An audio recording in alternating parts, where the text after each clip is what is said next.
Ladies and gentlemen, I'm Evelyn. I'm here to introduce you to a new level of entertainment. The stars have aligned, connecting Brooklyn, New York, Sacramento, California, and Atlanta, Georgia. The team.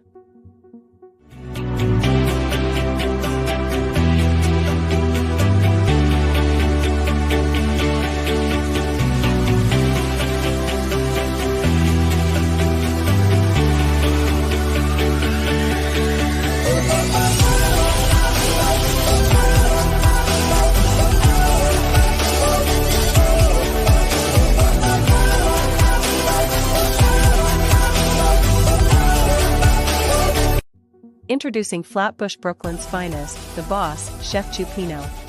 Hailing from Sacramento, California, is Andrea Lynch. From the dirty South Atlanta, Georgia, is your boy, Victor Freeze Music, or just Vic.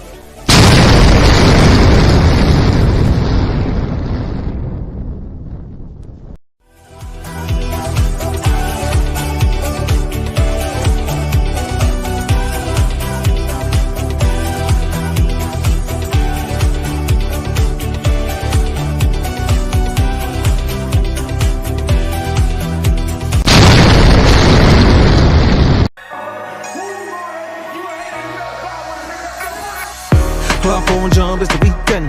Dream come true with the freak friends. Hitting on doors, that's the defense.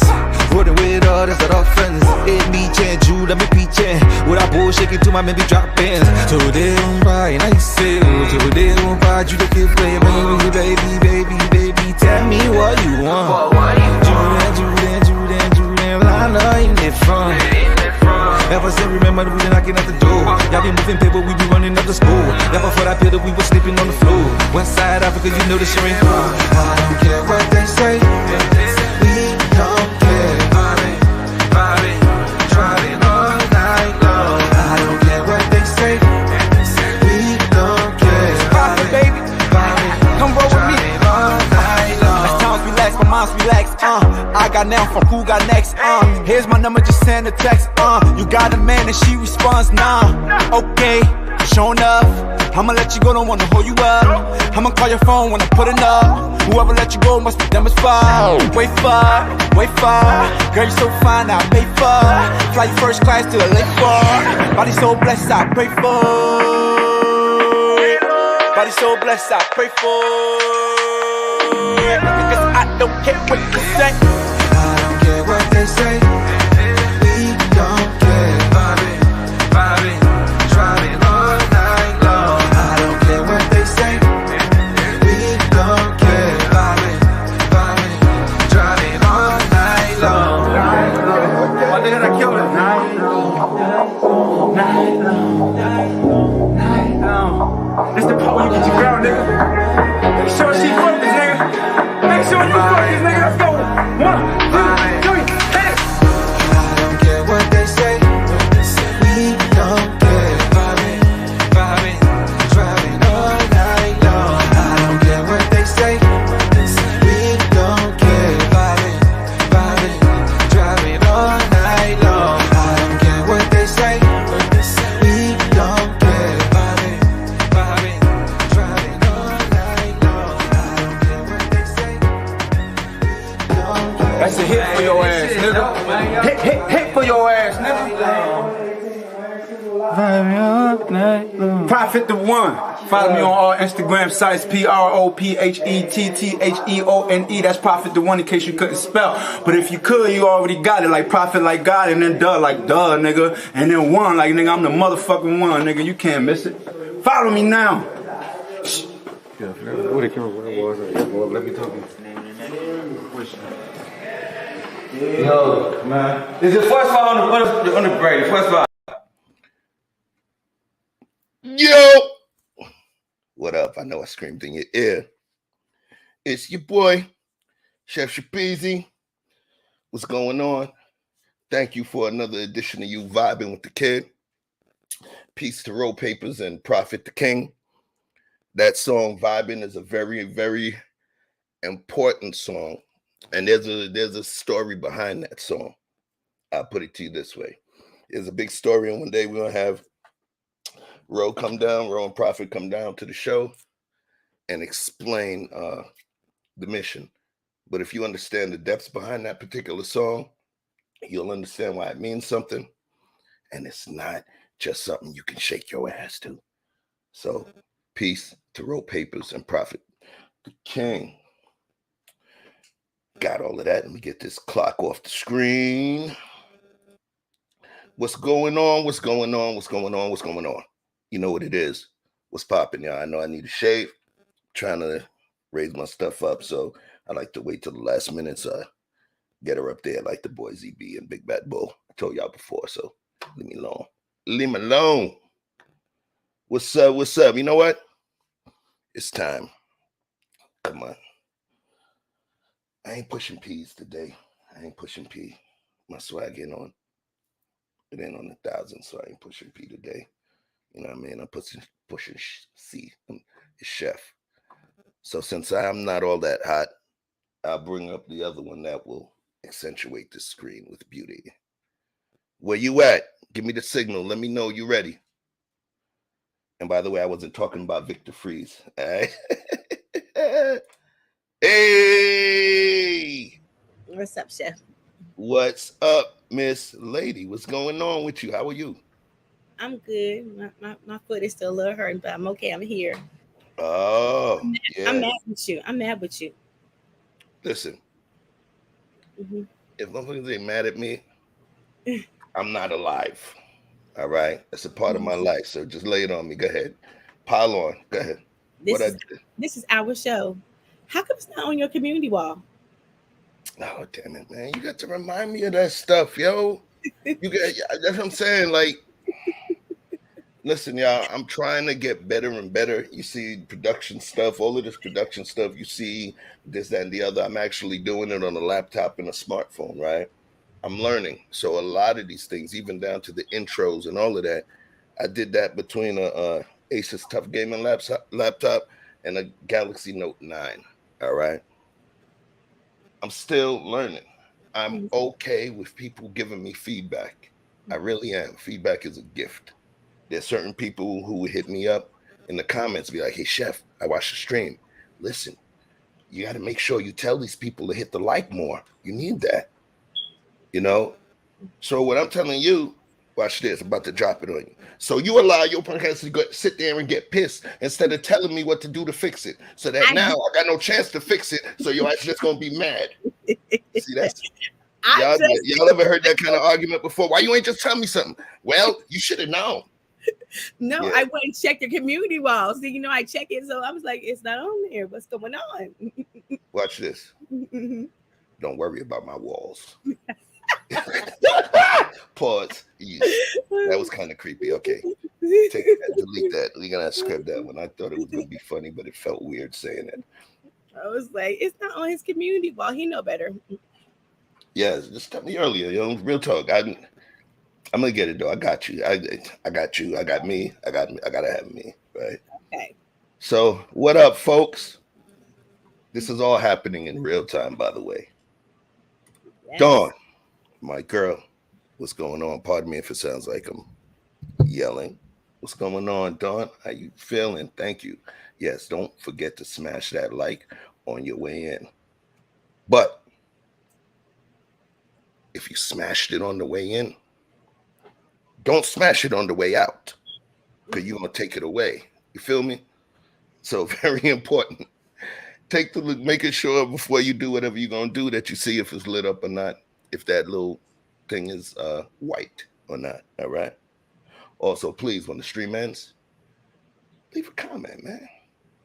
Yes. Leave a comment. Tell me it was a dope show. Tell me it was a shitty show. Just tell me something. Engagement is engagement. You feel me? So let's keep it going. Mika Marcel, one of the A1 Day Ones. You already see what's going on.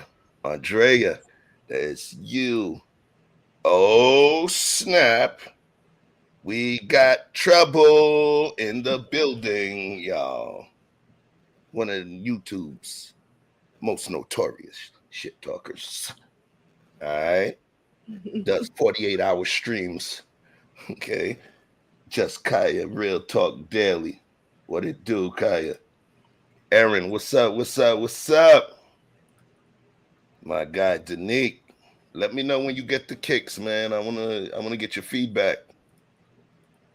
Sean, he said, and oh, okay, we got they in the cup, they riding in the whip together today. It's not just Mr. He said, it's not just Mrs. She said, they together. So they on that Queen and Slim tonight. So watch out, y'all. Okay, okay, just Kaya getting love, popping through. Oh yeah, yes, y'all know that groove. What is that song? Y'all know what that song is called? That song is called Good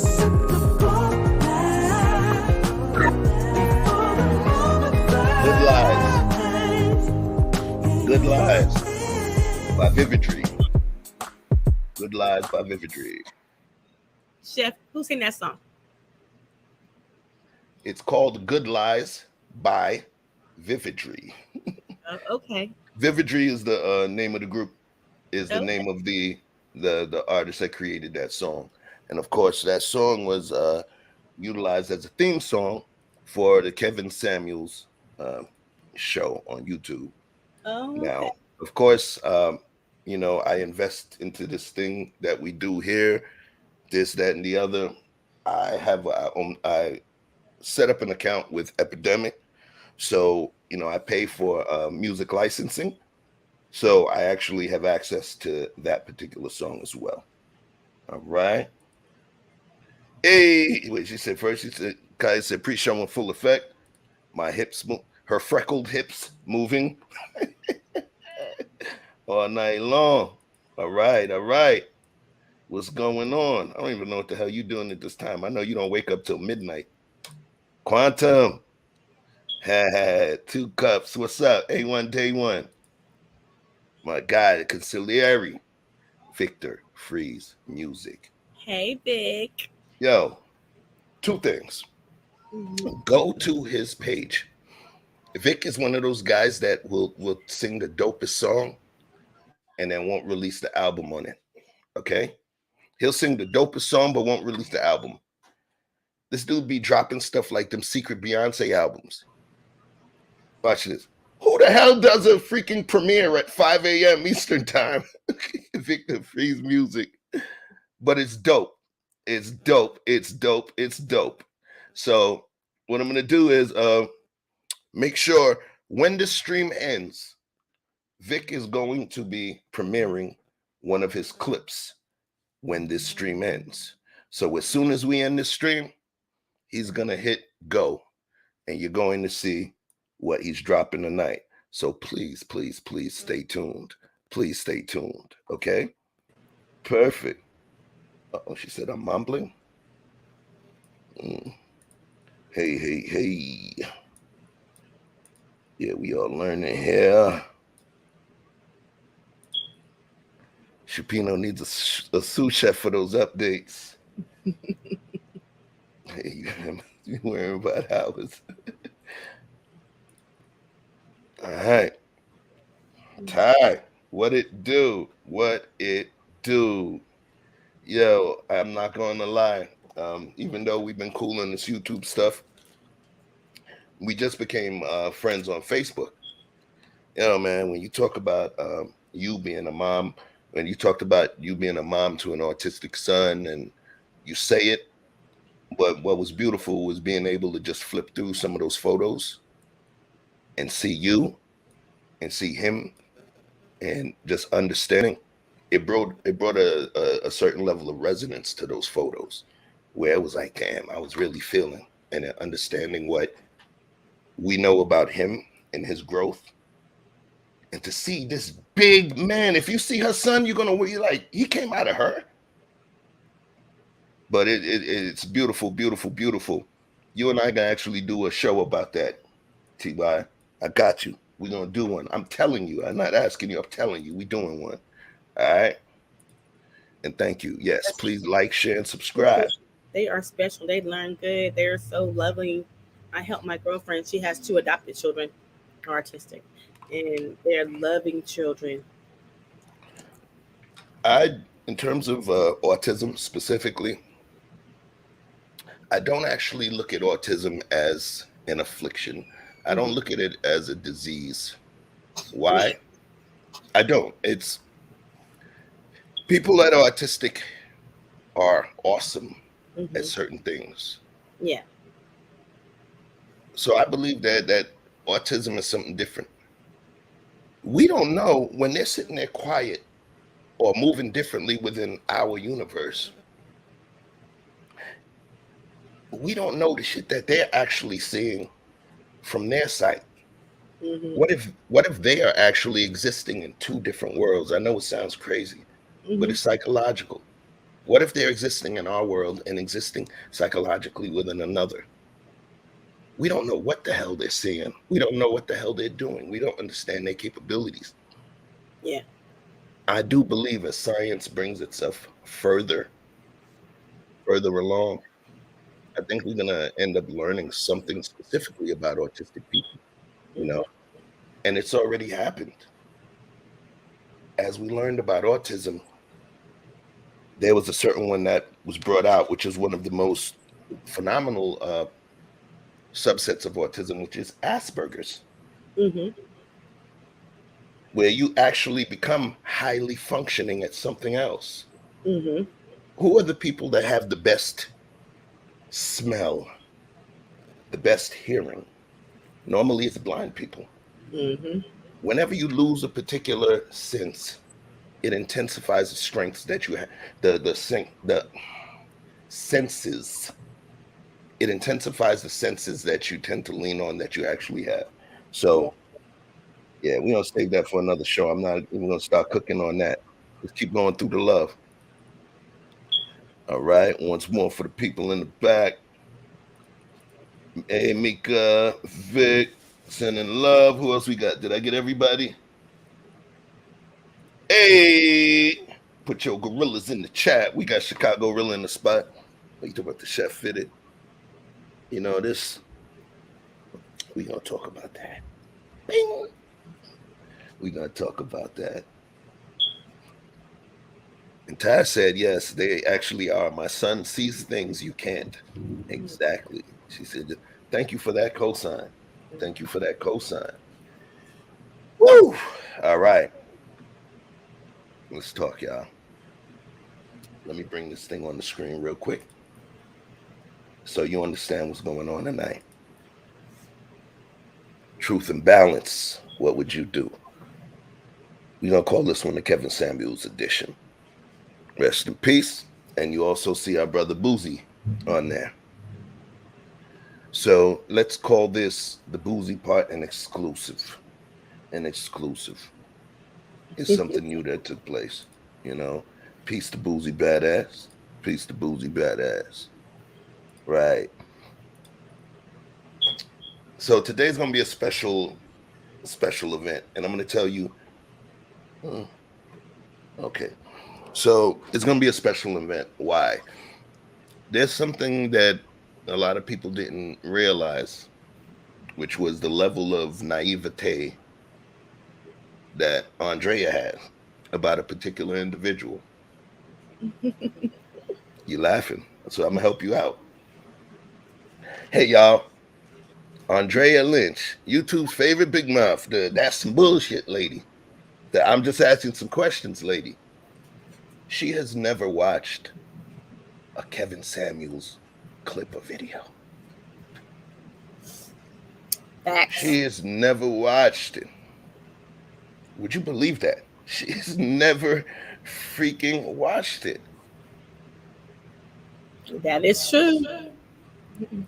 I have I got my own personal assumption on why you haven't watched it. Oh, you know Right. the answer? I have an assumption. I mean, I'll call it assumption. It's not I know it's not a fact, but I have a logical assumption. You have a lot of sisters that are friends of Mhm. yours, and a Yes. lot of sisters that may inundate themselves with certain content and stuff like that. And what happened is, I think that within the circle of sisters that you had, you almost felt as though you didn't have to watch the content because of the fact that they may have resonated with some of the same thing. If five or six of the sister girls and the homies felt an agreement, It's almost like, damn, they all say it's the same thing. I love them all. They love me. So I believe that's happened to a lot of people. It's happened to a lot of people. So, I would agree with you. That's a fair shake. so Rilla said, so is it correct to say Andrea has never spoken on KS either? So in terms of this particular platform, she hasn't. I haven't seen her speak on KS. And there was one conversation we had, and I was like, "Wait up, you never saw it? Oh man, we're gonna put you through some KS University." Maybe I was naive when I heard the high value woman and a high value man. So And I that's would. the thing. You Mhm. see, and he never said anything about high value women, right? Yes. But Yes. but I want you guys to stay tuned. So what you guys are actually going to be here for at some point in this stream is you're going to watch Andrea watch Average at Best video today. Mhm. And she and I are going to react, or we're going to allow her to react to the Average at Best video. All right. And in terms of as we go along through this particular, through Truth and Balance series that we do, we're going to give her subsequent videos and see how she feels, see what she thinks, so that she can build her own logistical resonance or, abhorrence to what he says. I So, didn't. I didn't. I don't personally feel. I personally didn't feel like I gave him a fair shake, and mm, now that he has gone, that's a disappointing thing. That I didn't go look at his stuff. I just took word off what my friends said. you know, and I can appreciate what you're saying, which is cool, but it's not always negative to listen to what your folks tell you. We Mm-hmm. put people in that love bubble or that periphery of love for a reason, so that when our discernment is down, they can help lead us to the path. If our eyes are closed, they can guide us. If it's time for the trust fall, they're gonna be over there to catch us. All right. Mm-hmm. So it's okay to trust, but at some point too, I think we need to lean on our own levels of discernment. Because guess what? Within a friendship, you can't always learn. Everybody learns from each other. That love and that learning is reciprocal.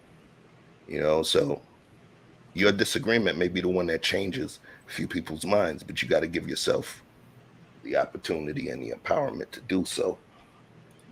Peace to my brother, B Nizzle. Funny story. I had a conversation about you with one of my homies earlier in the day with my boy Craig. Stay tuned. We're gonna holler. We're gonna holler. The fatherhood sip is coming back. Financial literacy. We're gonna talk. Oh, I'm so happy it's coming back. It's about damn time, Chef. And sometimes you Listen, listen to it, sometimes you don't. shut up. Uh, Shut up. You be right sometimes. You be I right sometimes. I Like, think that Fatherhood Sip is the best show on this YouTube. It's what sealed the deal for me. okay, you can pop that shit. I like that. I like that. Keep going. Keep going. Come on. Yeah. Every day I talk to you, I'm like, Chef, you gotta bring that back. You gotta bring it back, Chef. I don't care if you do it once a month. It's You've been good. saying that. You've been saying that. So let's get this popping, man. 'Cause we ain't finna do this all night, right? So tonight, what would you do?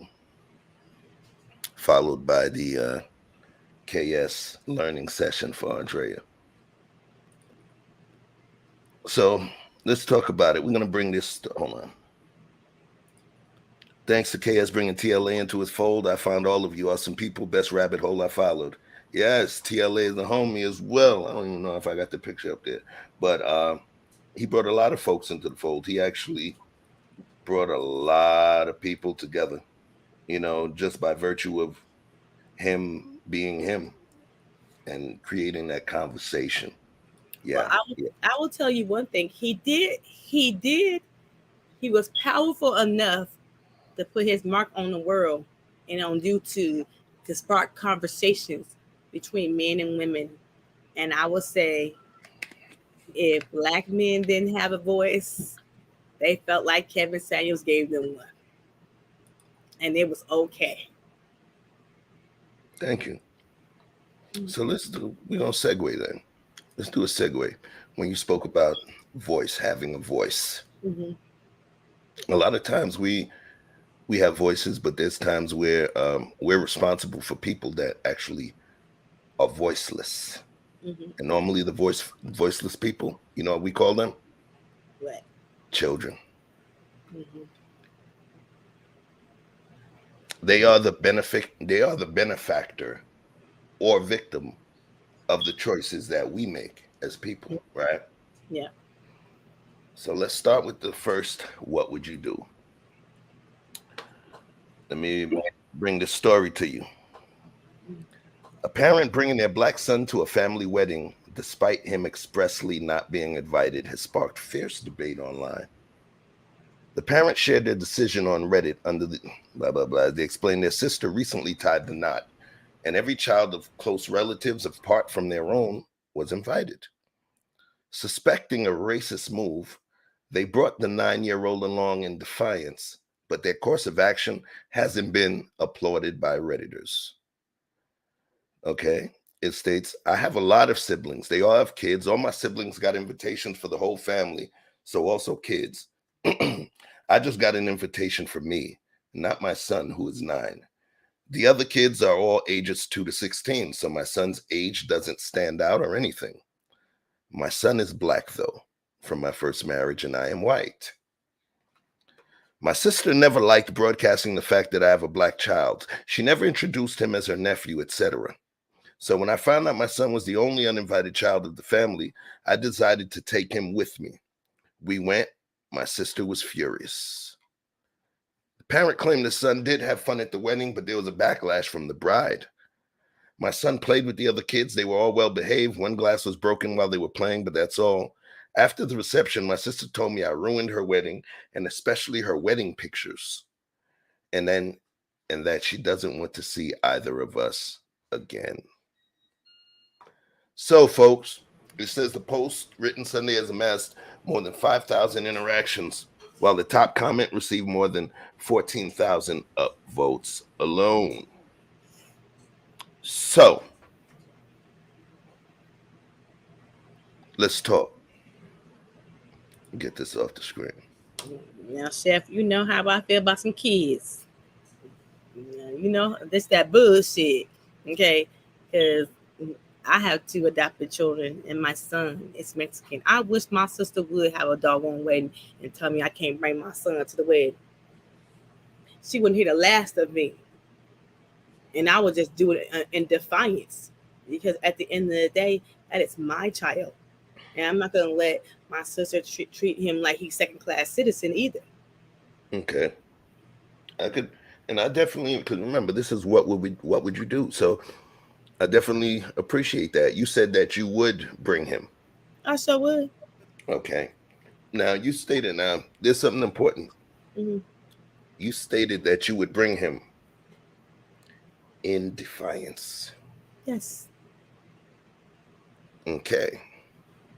So what that means to me is that your motivation was defiance. It was you rebelling to a particular rule that was set forth. Mm-hmm. You didn't state in order to give him a chance to be with his family and his blood. You stated defiance. You catch where I'm coming from? Mm-hmm. Which means that it wasn't a loving thing you were doing. It was a rebellious thing. Was it a loving thing? Was it a loving thing for her sister not to invite the nephew? She invited the sister, so she wouldn't be. So to me, I understand what the mama did, because she felt like it wasn't a loving thing for my sister to not invite my son, but the other kid get to go. So the mama was in defiance. Right on, sister. Right on, my sister, for the right. Nice try though. That's not what I said. We ain't talking about what she did, because you was like, well, she was wrong. The bride was wrong. No, we ain't talking about that. We just talking about Andrea and the bubble. Yes. All I'm stating is that the motivation of the move that you mentioned it was not to force family love onto your child or to force your child onto the family. It was just because you were rebelling against your sister and you were pissed. You see, Yes. it's just I'm because I was just listening. Maybe I'm just being a little too literal, but I'm listening to what you said. You was like, hell no, nah. In spite of that, you would be doing it in spite. So is it an act of love, or is it just a drawn out fu to the sis? Um. Well, to me, I feel like this. If you love me, you love my child. So obviously, if you want me to be at the wedding, he's coming with me. Or, matter of fact, is we don't even got to show up. We can just go on a vacation and act like we don't. You a non-factor in our life. It's two things. It's two things I could have done. I show up and act like you a non-factor, or show up and bring my son with me.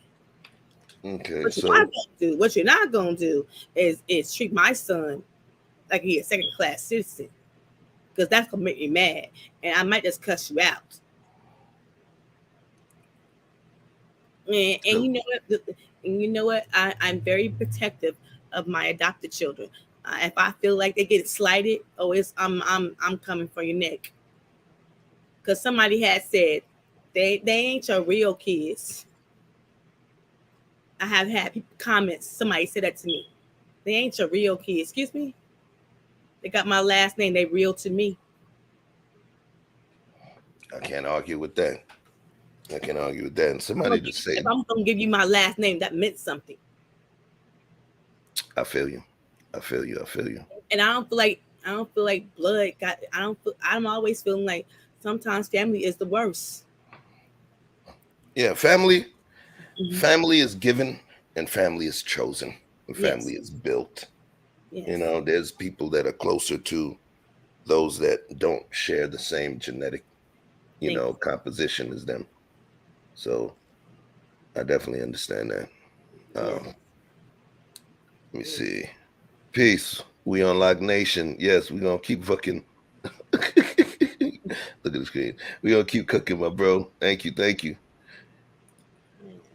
Andrea. Thank you for stopping by. Oh, this our crib, yo. She ain't stopping by. She live here, yo. She live here. And probably Mika Marcel said she probably would not have gone, and we're gonna talk about that.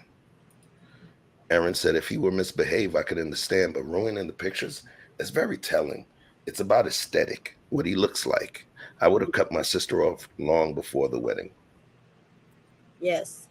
Yes.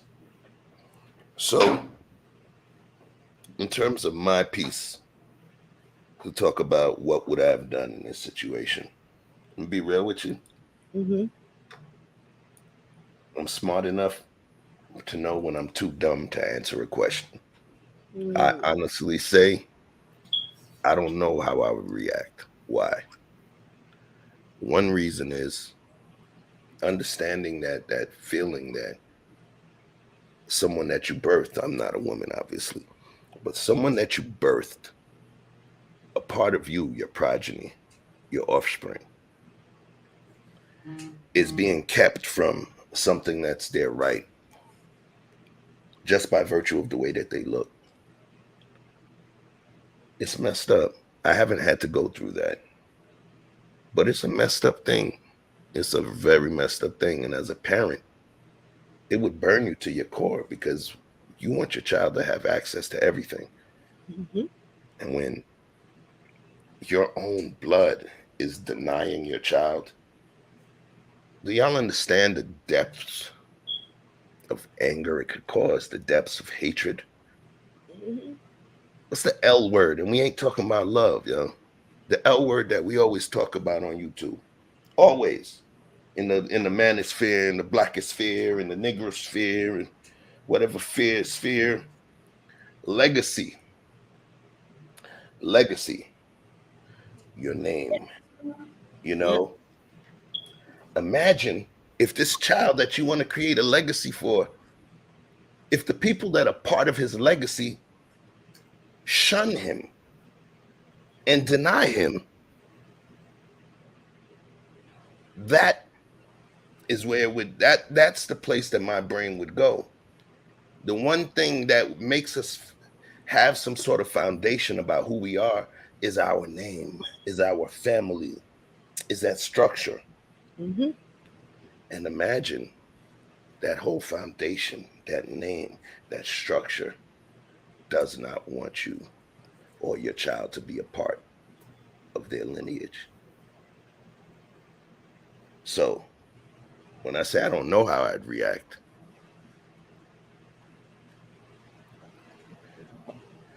woo, I People would can say some good things. I would FSSU. I would FSSU. You know what that meant? I would fuck some shit up. People My say kid, some rude and I'm things. emotional about my kid. My kid? Come on, yo. That's what I People think. can say some rude things, and this the thing. As his mother, she's protective of him because then, as he's the only black boy at in that scenery, she doesn't want him to feel like that he's a second class citizen, and I understand that. And I'm very protective of my adopted children. I'd be like, "What you gonna say to them before?" I'm like, "If you, their last name is Lynch," and people, and I'm very protective of how people talk to them because I'm very protective. And I have had comments, "Oh, he don't look like you," and your point is what? Because I'm black and he Mexican.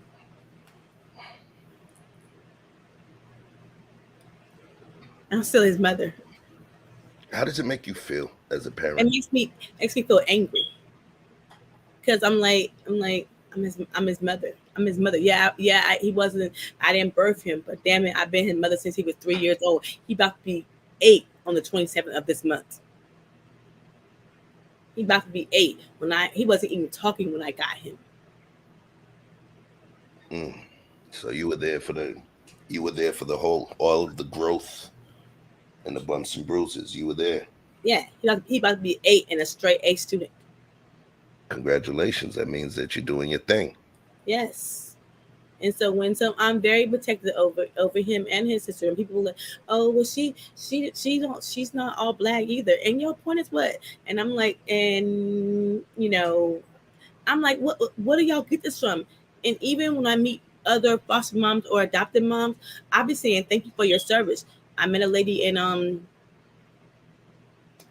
Sam's Club. She had 3 adopted children, and then she said somebody told her she got her kids from the orphanage. And I was like, how can you be so rude about children or the government kids? I said, excuse me? They said, what? She said, somebody said, why you want government kids?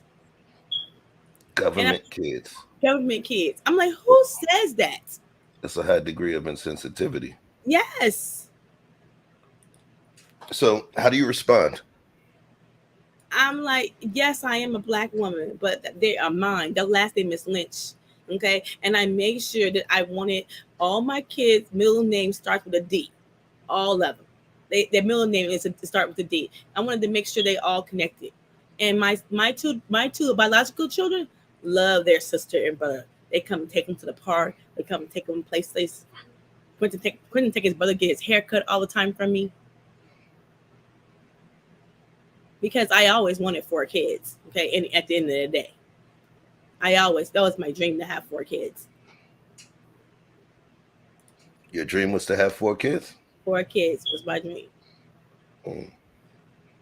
So how many you have? Oh, yeah, you got them. Yes. So Pardon me, my camera bugging out over here. I got my 2 girls and I got my 2 boys. That's what I always wanted. Here we And go. I think I'm raising a good son. I don't care if he's Mexican. I don't care if my daughters have black and Mexican. It don't matter to me. I am still their mother. But I do get looks. They're like, "Oh, you really their mama?" I get looks. I get comments.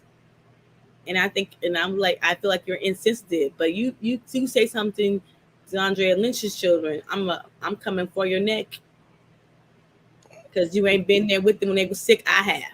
And yes, I might have birthed them, but I've been there since they was little. Okay. So let's do this. Let's kind of pull it back to the specific situation. All right. You gave your answer. Me, my answer was I don't know. Right. Mm-hmm. So let's pose this to the chat because right now it shows we have 11 folks in the chat. Right. Mm-hmm. How many people do we have watching right now? Let's see. Well, I mean, we have 11 people watching. How many likes do we have right now? Where's the likes at? 17 likes. Okay. I'll take that.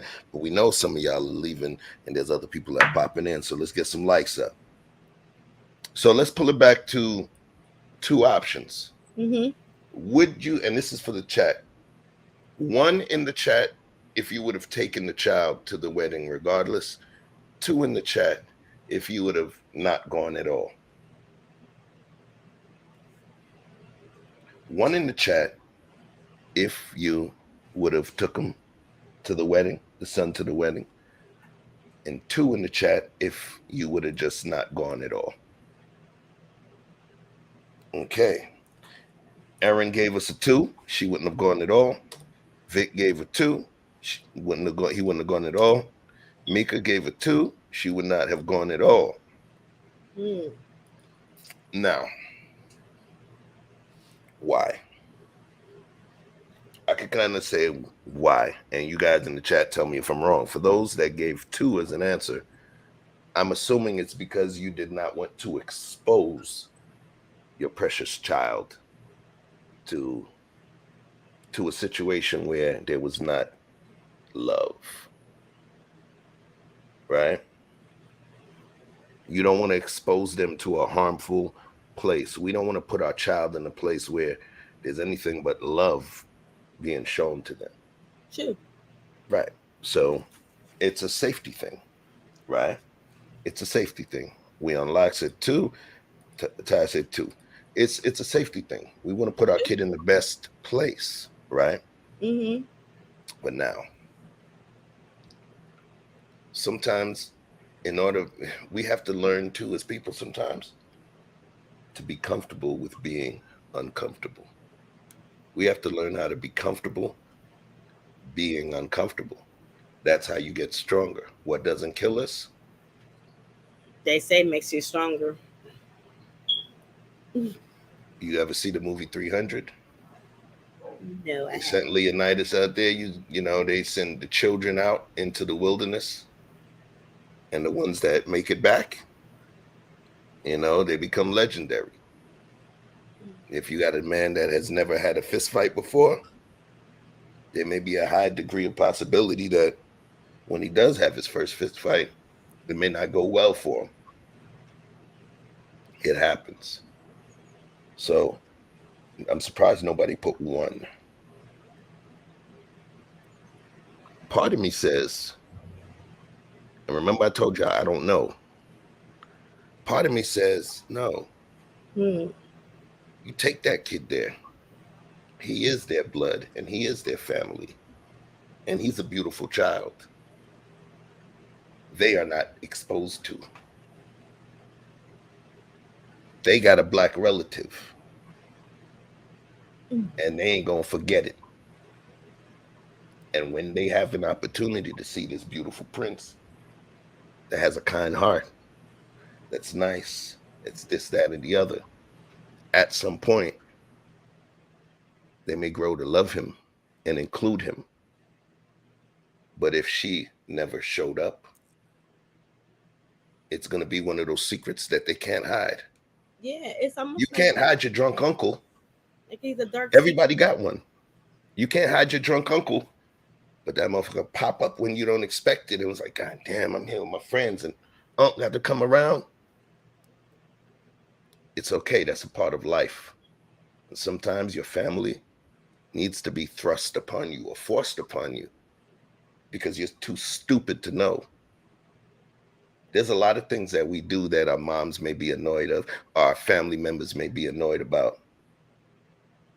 But if you family, you earned your spot in that group. So What if the mom called her sister and told her, look, I'm not coming unless my son is coming with me?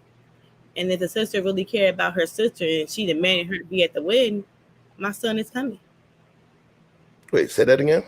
What if the sister called the other sister ahead of time and she said, I'm not coming to the wedding because my son is not invited.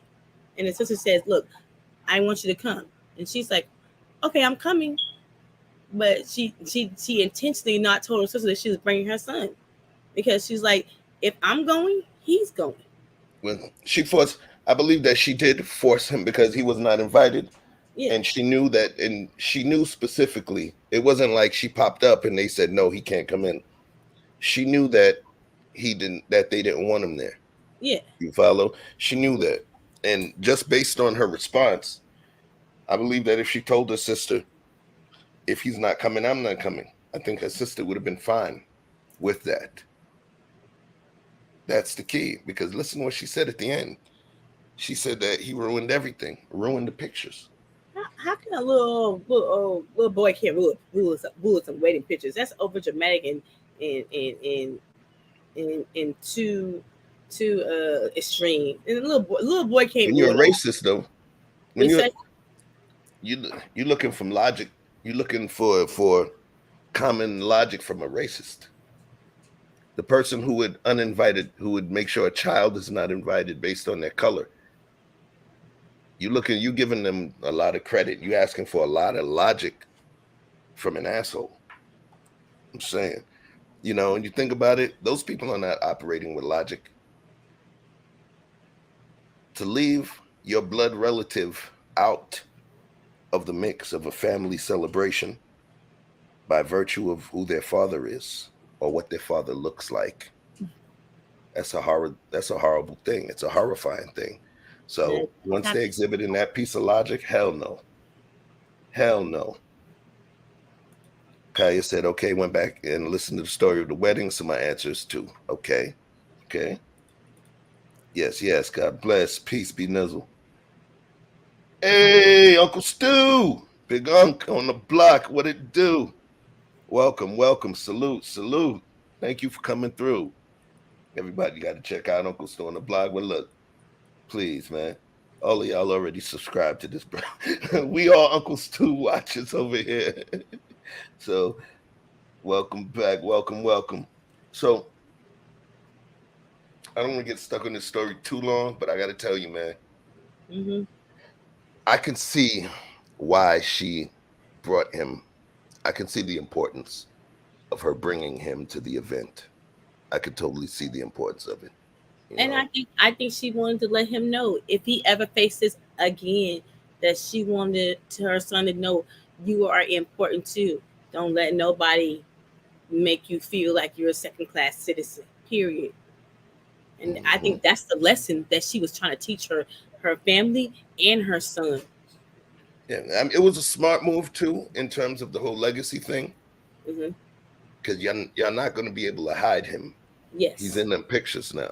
Yeah. He's in them pictures now, so you're not going to be able to hide little man. And I think that's important in terms of his legacy as well. Yeah. So, kudos to her. Definitely kudos to her. I can understand why she made the move that she made. If she made a different move and didn't show up, I would not be able to beat her up about it because I understand.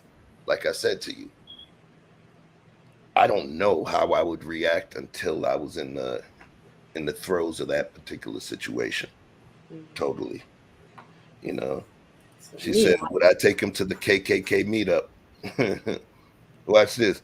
If the KKK meetup was my family and I'm against what they believe in,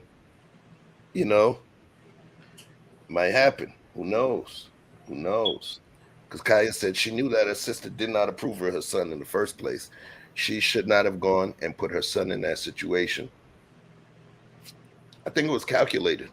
Yes. Guess what? In terms of what she stated, everything was cool. He had a great time. The children had fun together. They played together. I don't think that he was exposed to the hatred. No. I don't believe that he was exposed to the hatred.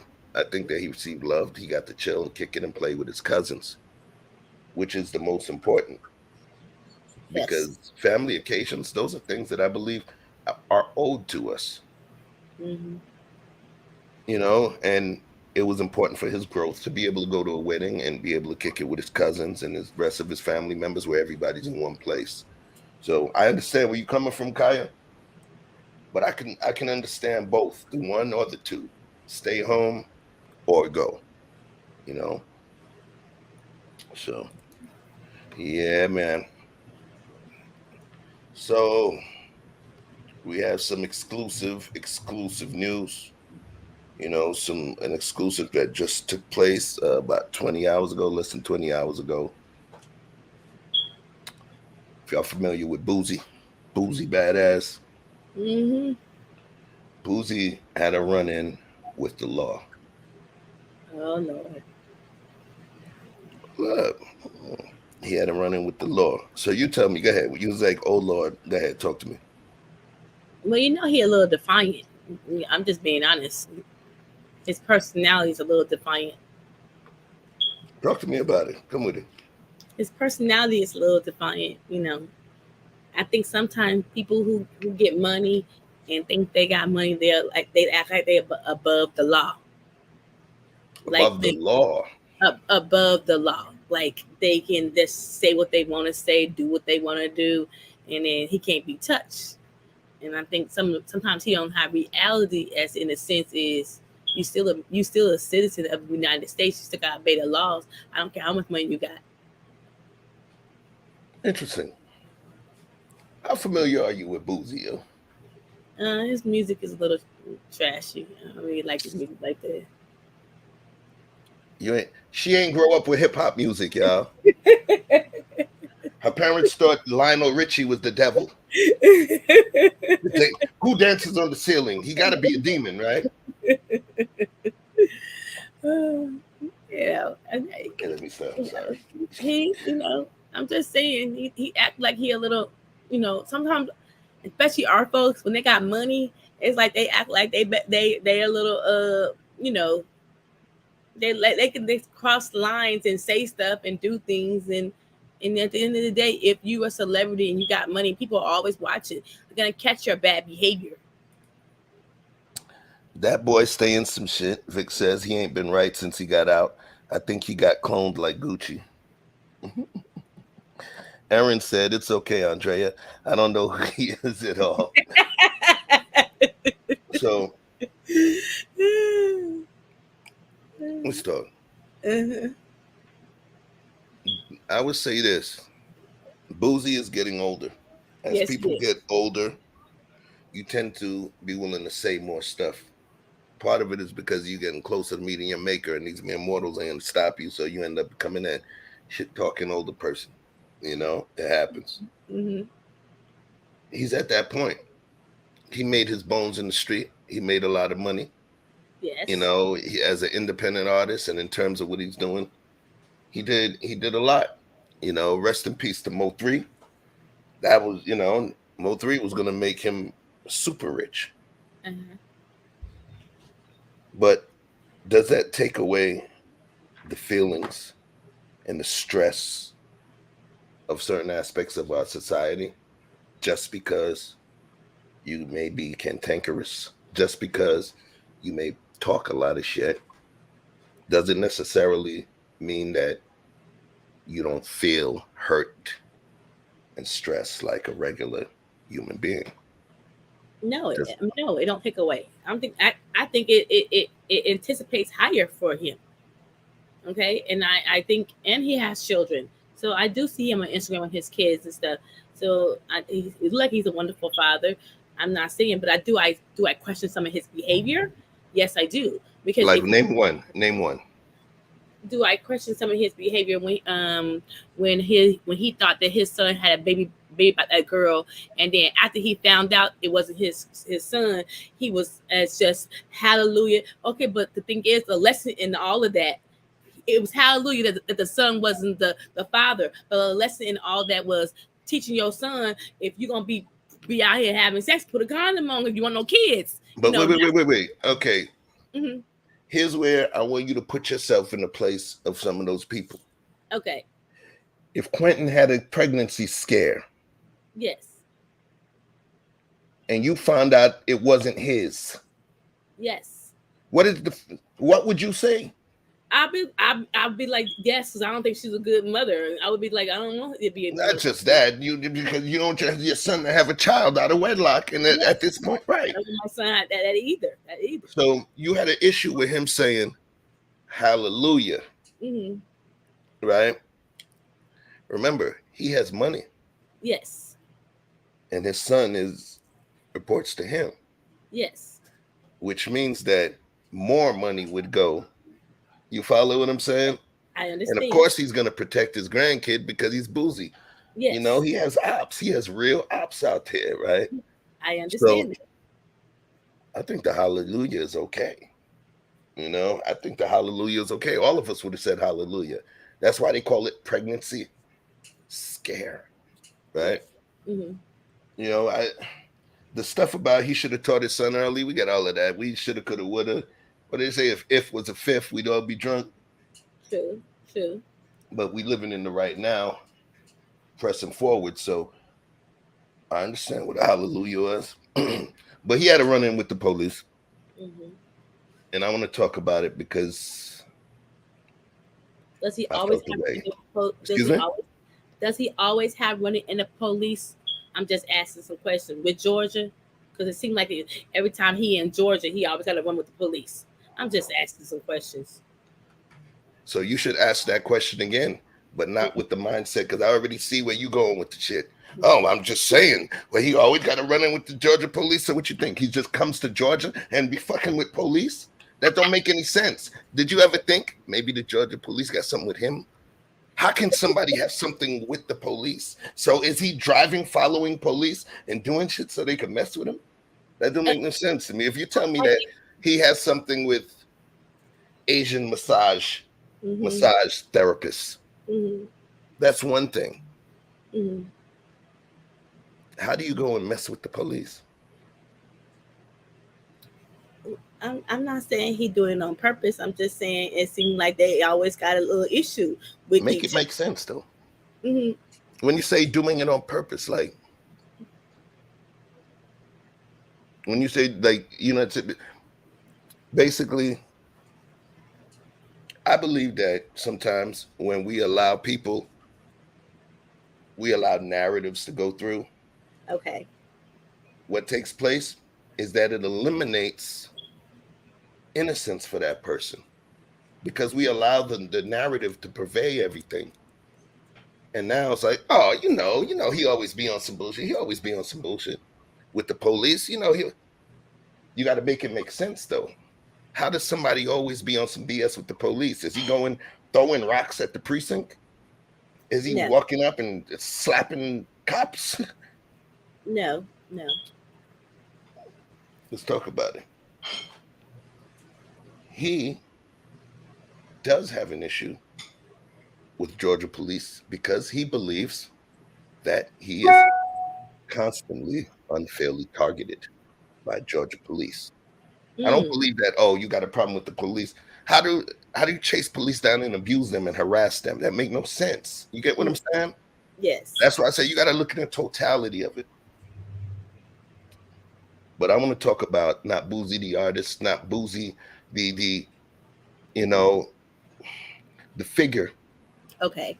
That people always want to lean to and say, oh, this is such and such. I want you to look at him as just a regular man, black man, that has to deal with some of the same things that other regular old black men have to deal with. Okay. So let's take a look at this real quick.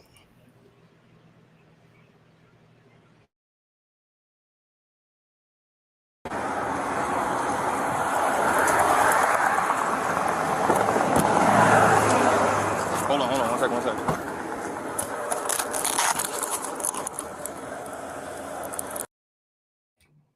First things first. Pay close attention, y'all. During a traffic stop,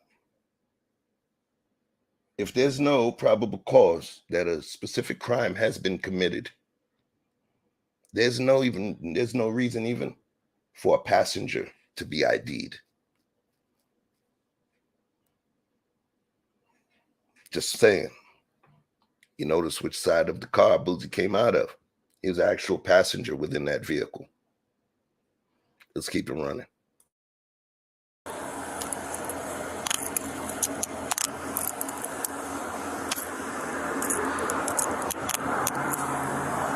We gonna step to the back.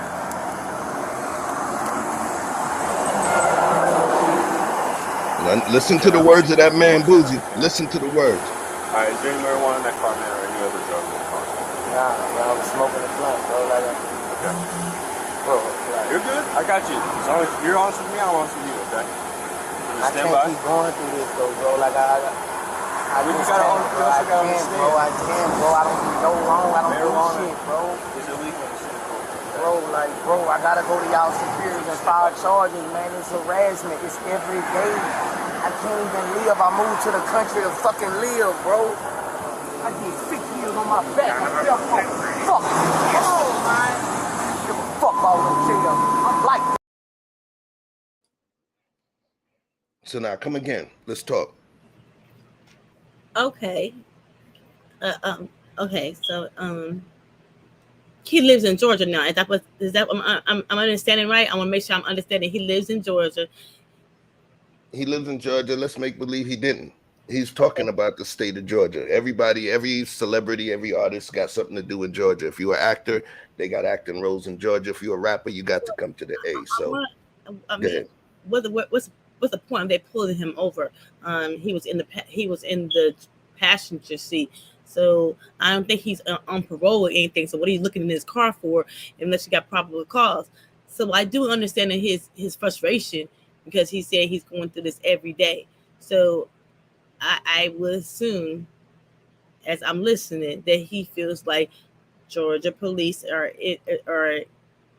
is pretty much always harassing him. Okay. So question, do you see so far, when you're looking at it, does it still look like Boozy always be on some BS? No. He's not even the driver of that vehicle. No, he's not. So I still want to know what the hell they put him over for. And then I ain't never heard of somebody you pull him over and he always got to get handcuffed already. If they're securing the occupants of the vehicle in order to perform a search because they can state they smelled some sort of contraband in the vehicle, yes, they do have the ability to secure the occupants by either having them sit in the back of their whip, in the back of the police car, or handcuff them. So that part technically is not legal. It's not illegal. All right. Okay. But I want to focus on him and his feelings and what he's stating, because I think that what we're beginning to see is an explanation or give an understanding of how we as Black men may react to certain things. Fuck all the jail. I'm like that. I go in there and fight the police and spit on you. Every fucking body. Because I'm tired, bro. I'm ready to fucking roll me. Tired, bro. Tired, bro. Coming up on Whatever you want fucking do, we can do. That's how the fuck I feel. But y'all got real foreign money. Fuck about this shit. Lock me up for whatever the fuck you want to lock me up for. I'm tired, bro. I'm tired. Tired. Tired. Tired, yo. Tired of being fucked with. I can hear the pain. You could hear the what? The pain. I just wanted you to say it again. I can hear the pain. That's real pain. Yes. I understand. I do understand where he's coming from. And it's sad that he has to go through that. It is. It is. It's sad that our Black men do got to go through that. And I wish that they did it. I do wish that they did it. But When I seen the video first, I was like, what now? And then I looked, and I'm looking. Man, the look on his face and his reaction, I know he may have reacted what some would consider over the top, right? That's over the top for you. yes. But when you're a celebrity, and you're also one of those celebrities that 5 be looking for you, they trying to catch you dirty. Yes. At some point, it's gonna wear thin. The way you react is gonna wear thin, you know. But let's keep looking because there was some folks that have made some comments about this. I'm gonna keep going. Still by himself. There's no other unit behind me. I need to go sell. I want everybody down here bad first. I'm gonna spit on every fucking nurse in that bitch. I'm gonna make you charge me. I'm gonna show you how I get down when I get locked up. I'm gonna show you how I get down. I'm gonna make them bitches whoop me. They gonna get a charge. I'm gonna make them whoop me. When these comes come out, I'm gonna fuck them in their shit. I'm going out like a gangster. You gotta knock my fucking teeth out, buddy. And you gonna get sued like a dog. I'm ready now. I'm all the way ready. I'm gonna show them how I get down and be off. You hear what he's saying? You hear what he's saying? Yes. What he's saying, what it translates to me is, yo, I'm sick of this shit, yo. I'm so goddamn sick of this. Y'all keep fucking with me everywhere, anytime. Y'all keep doing it. At this point, you know what? Come on, roll me. I'm gonna give you a reason now at this point. Have you ever seen somebody rage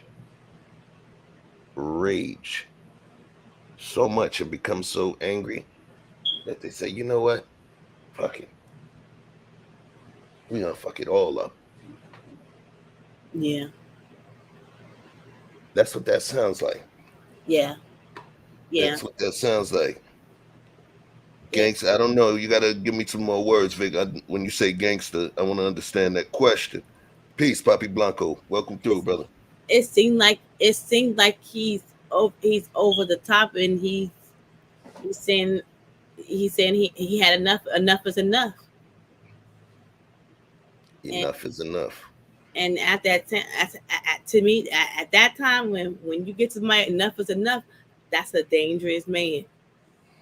Cause that's a wild card in the bunch right there. Okay. That's interesting. And you said it. It's a wild man. Vic said that's what he said. Go out like a gangster. Okay. I question, is that gangster? Well, I mean, that. So, in terms of this here, I'm not even worried about that. What's coming out of his mouth, I'm thinking about what it's a result of. I'm not going to go into the semantics of what he thinks is being a gangster or not. I want to keep it in the bubble of how he feels right now, right? Mm-hmm. And what's taking place that's driving that feeling. Yeah. So, quite honestly, is what he doing gangster, what he was talking about doing gangster? I don't think it matters. We talking about what drove him to say it. We're talking about the feeling and the things that took place that drove him to say what he's saying. Well, obviously he feels like he's been harassed, pulled over. He said he talking tough, but he want to cry. So what? That's not what we talking about. He talking tough, but he want to cry. Yes. Yes. Yes. It's almost like he wants to cry. Yes. So whether he's talking tough or not, I don't think that matters. He wants to cry. We talking about his hurt. So what a person that's saying right now, it's like me getting mad at a person that's having an epileptic seizure next to me because they keep kicking my ankle. It's a symptom of a precipitating factor. So he could say all kind of stuff. And to me, they got him out here exposed to the road for everybody, their mama to see him. And it's like they ain't got no shame. They want to expose him. We got and everybody says what?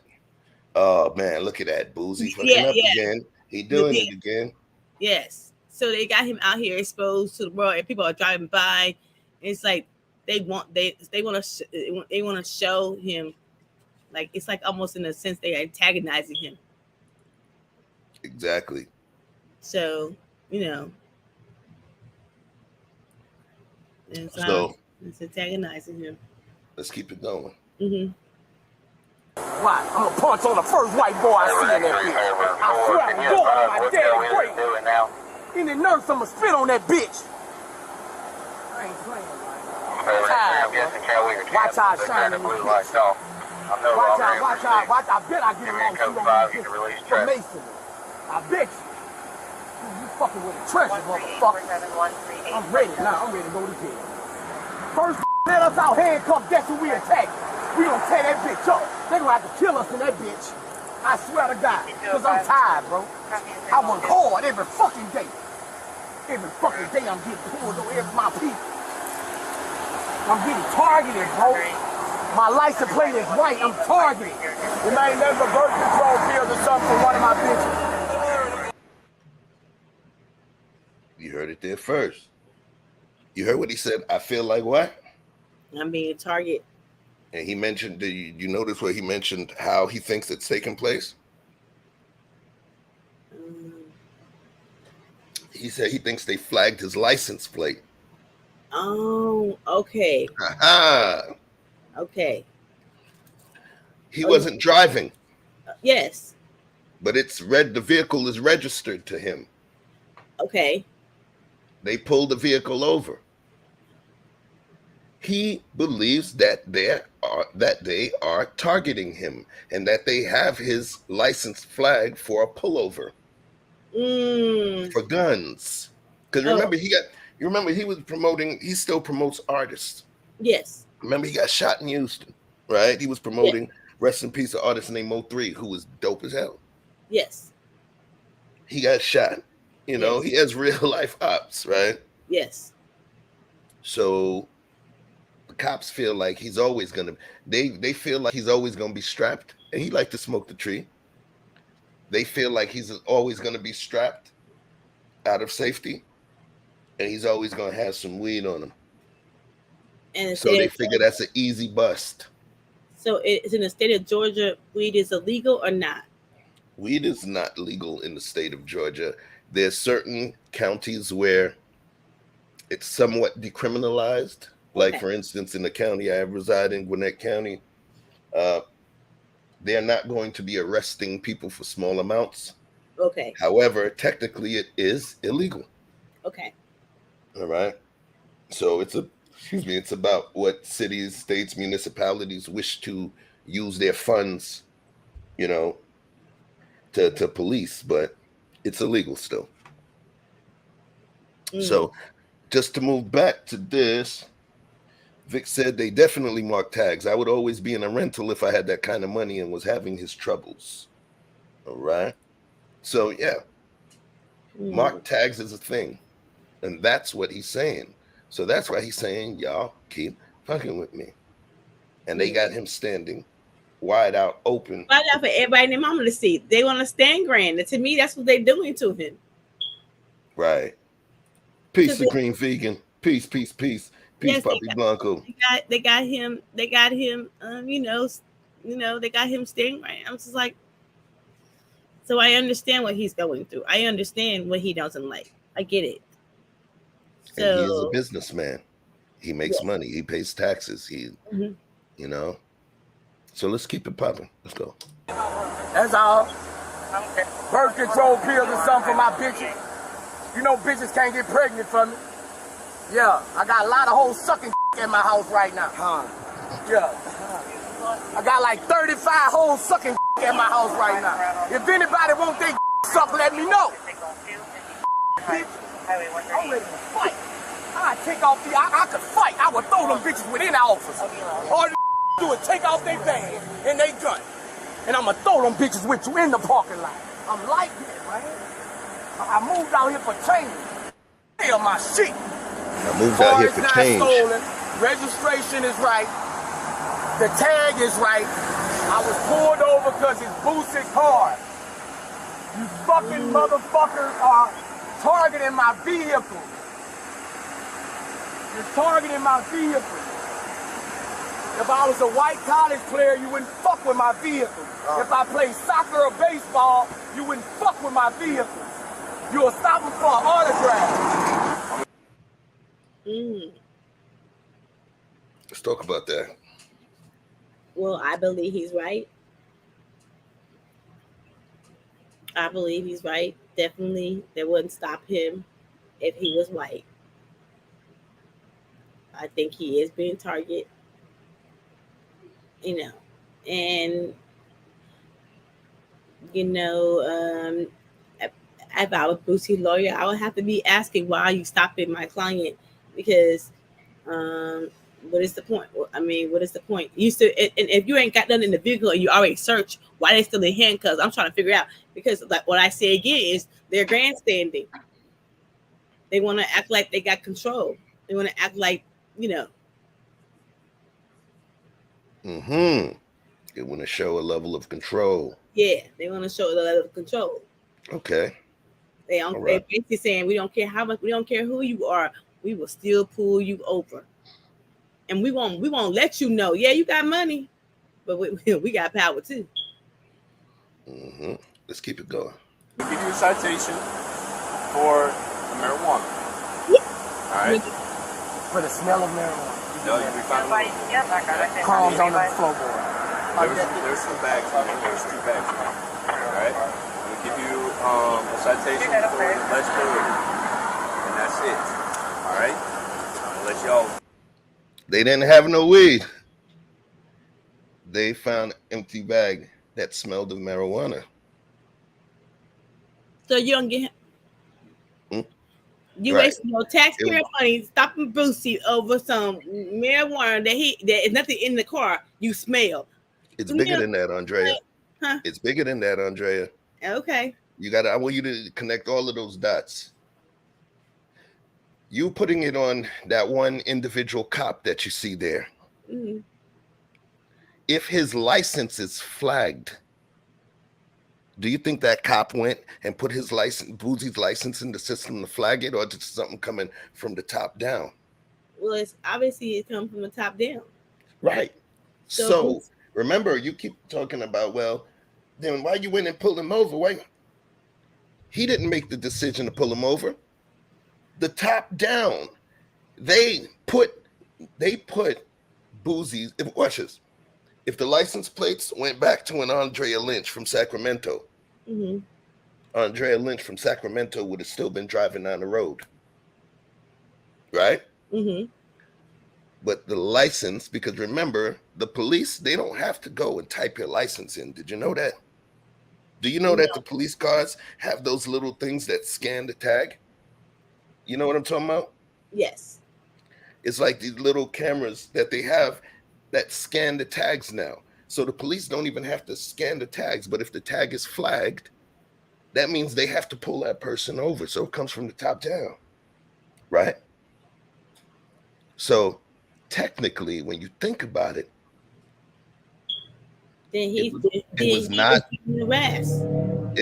If you think about it, it was actually not the cop's choice. Okay, I understand that. Because it was flagged. He was flagged, which means that if they pull over a car or they see a car that's a flagged vehicle, they have to stop it because the police are telling them, yo, they may be hot. You get what I'm saying? Yes. Which means that the cop is doing his job. He didn't just say, oh, I'm going after Boosie. He probably didn't even know who the hell Boosie is, except by the fact that that license tripped something. Okay, then his license is being flagged. So basically, if that comes from the top, his tags, not his driver's license, his tag, what is owned by him. You know, when you go and get your tag, just like drunk drivers, drunk drivers, you know that this stuff gets flagged. Yes. Okay. Right. So then if this stuff is being flagged, why is it being flagged? Because if Boosie's not on parole, we already had the conversation, yo. He's But known for having guns and weed. So why would they flag him? Because they want to try and catch criminal activity. okay, but how long did his thing supposed to stay in the system? If he's not a criminal, if he's not doing any criminal activities, how long? So put it to you this way. Mm-hmm. In terms of you're looking at legal, you're looking for what's called legal minutia, right? I guess so. Okay. It doesn't matter. His shit is in their system, and he feels that his shit is being flagged. You get what I'm saying? Yes. So the point is, they're gonna stop him, or they might follow him, or they may lay back to look to see what he's doing. And they may move with an assumption or move on a hunch, like, you know what? He gotta have something on him. Come on. He likes to smoke. We've been following his ass for 3-4 hours. We know he got a blunt in there. You get what I'm saying? It's anything. It could be any host of things. But I'm gonna get to the part with specifically with this cop. Okay. What I'm saying is that if Boozie's license was flagged or got a mark on it, or if his tag was flagged, then the cop is actually doing his job. Mm-hmm. Right. Did you see them get rough? No. The cops ain't get rough. Nope. The cops did not get rude. Nope. The cops, you understand what I'm saying? Mm-hmm. It almost seems like they didn't want to do it, but you see the way that they're moving, right? Yes. Let's keep watching this. Let's keep watching. Be on about your business. Okay. All right? I'll let y'all. Let me bring it back. And that's it. All right? I'll let y'all be on about your business. Are we good? Yeah. Okay. We'll take the handcuffs off you. We're going to sit in the car.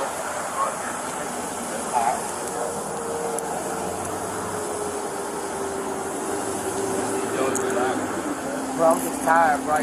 It's any time in 2 weeks. If you let me go, just let me go. I'm going to file charges right now. I got you. Have a seat and I'll grab that. I'm tired. Mm-hmm. Society teaches us black men, us leaders, of leaders of family, of leaders of business industry, of groups of people. Society teaches us that you can't be tired, you're just fucking lazy. So when a black man says, yo, I'm tired, man, I'm tired. You know, when most people say, man, I'm tired, that's normally some of the last words before they go and meet their maker when they laying in their deathbed. Man, I'm tired, y'all. Y'all go watch this on your own, and I want you to listen to the tone. You can feel what you want about that man, but listen to the tone when he said, man, I'm tired. That resonated with me.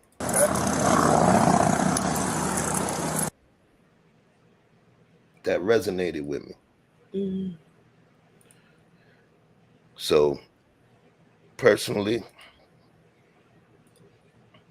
I didn't like looking at it. Why? Because it made me think about a lot of different things, man.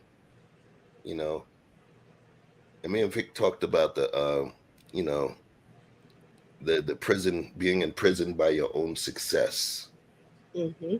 being imprisoned by your own notoriety, Mm-hmm. because you're famous, or have some level of celebrity. You're precluded from doing certain things. You can't do this. You can't do that. You know, somebody slaps you in the face. It might be safer for you to just go in your car as opposed to knocking them out because you have something they can sue you for. Yes. It's the imprisonment of success. But I saw a high degree of pain. Yeah. That looked like a routine thing they did to him. When I say routine, Yeah. it didn't feel like they were really, really trying to find something on their own. It feels almost as though it was some, come on, yo, $1 million known notorious rapper recording artist. How random is that? Yeah. Come on, man. It wasn't random. It wasn't random. Hip hop police is a real thing. Well, it seemed like he already knew the routine. As soon as he opened his door, he already put his hands behind his back. It seemed like he already knows the routine. Look, and that's what I'm saying, man. Yeah. So That's what I'm saying. So, great question. Oh, before we continue, I'm currently hey, my guy, man. I appreciate you, my brother. Thank you for that 10 Canadian $10 Super Bowl, my guy. Gabriel Sakapfet, mon frère. Thank you, brother. yeah. Green Vegan said, what should he do? Great question, Green Vegan. Mm. He should make us think about it. And when I say make us think about it, what will it achieve? If anything, it would create a dynamic whereby it's in the public now, just like this video, and the police department will have to speak to, what occurred. Hmm. There's a certain thing called FOIA, FOIA, which is the Freedom of Information Act, which allows you, regular citizens, to go and request paperwork, documents, information, arrest records. You even have the right to request body cam footage. Mm. Yeah. And if a cop happened to use his own personal phone during the time of your arrest or took a picture with you with their phone, you can actually subpoena FOIA, the Freedom of Information Act.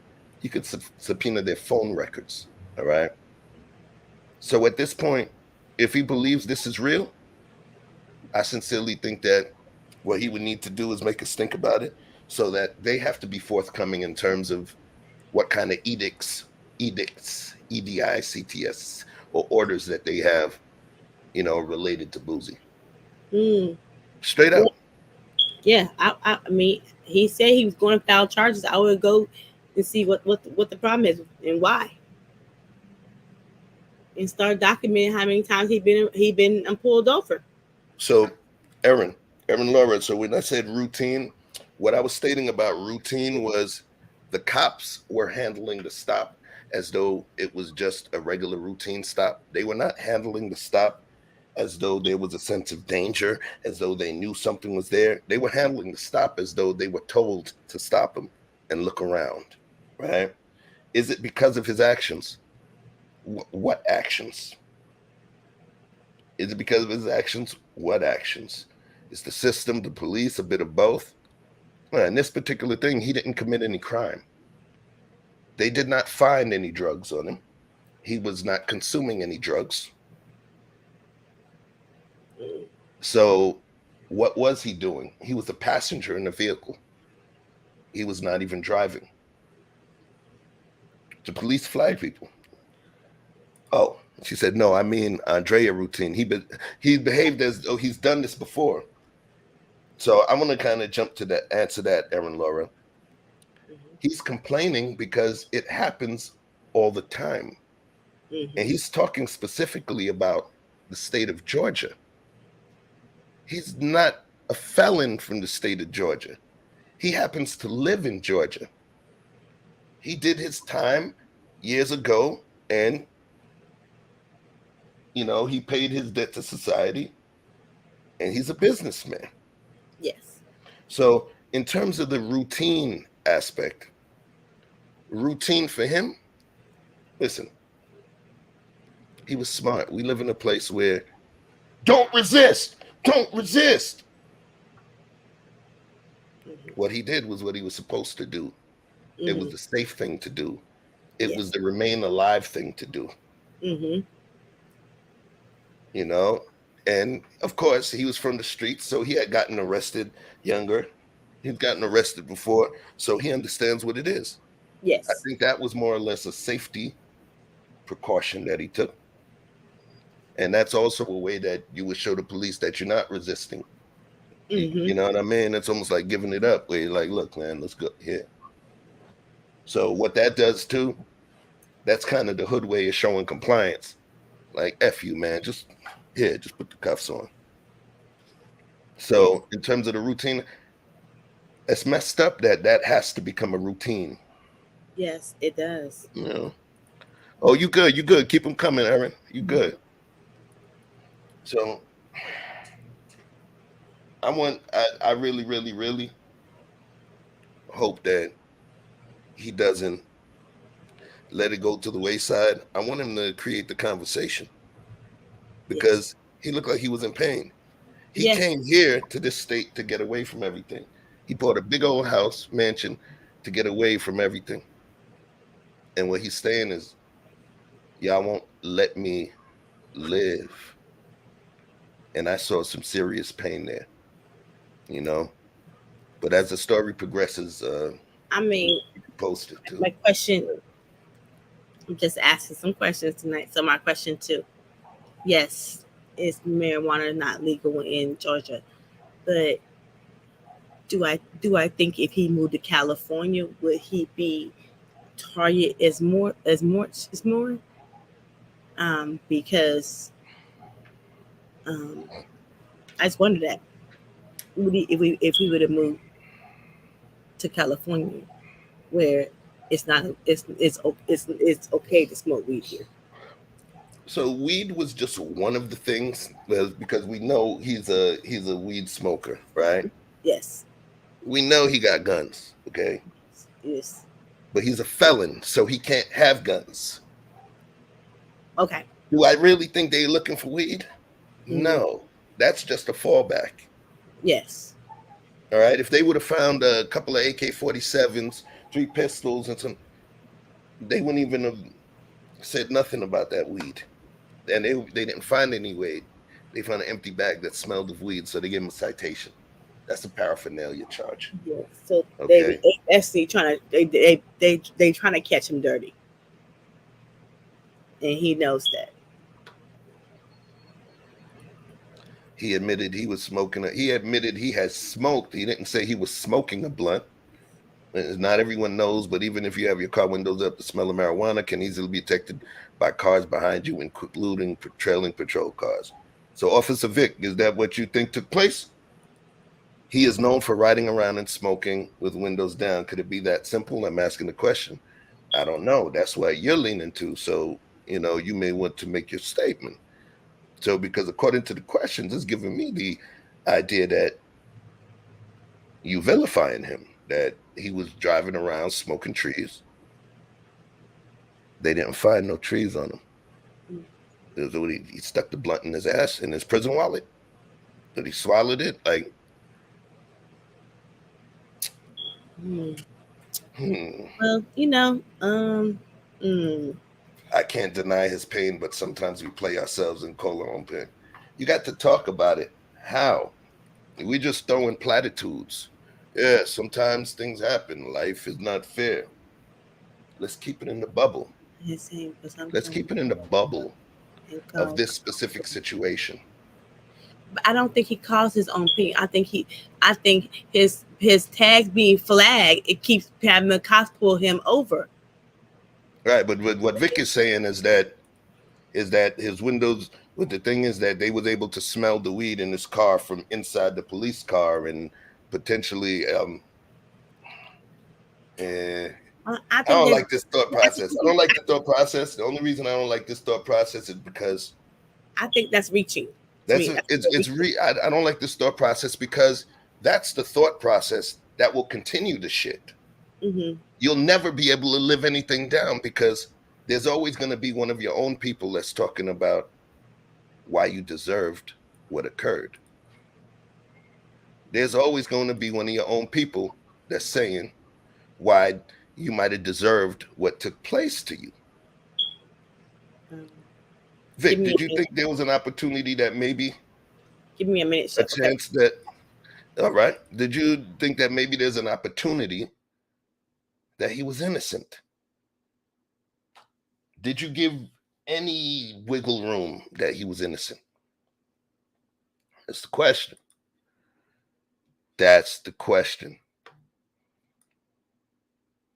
I can't deny his pain. How do I know he caused this pain at that time? He's not a criminal in the state of Georgia. This is something that consistently happens. But is it right? Is it fair to him? No, it's not. It's not fair at all. Yeah, and he's saying he's tired of it. I'm out here. This is where I live, and I'm out here. I'm tired of this shit. Well, you see, you said not to say his tag isn't marked as well. Yeah, but the whole point is that if his tag is marked, then it debunks exactly what you were saying about what they can and can't smell. Because the tag sets off an alarm where they will go and pull him over. So if his tag is marked, then the weed means nothing. They're going to pull him over. If he was not even in the car and Victor Freeze was driving the car in a 3-piece suit with white gloves on and no tints, they would pull the car over because of the tag.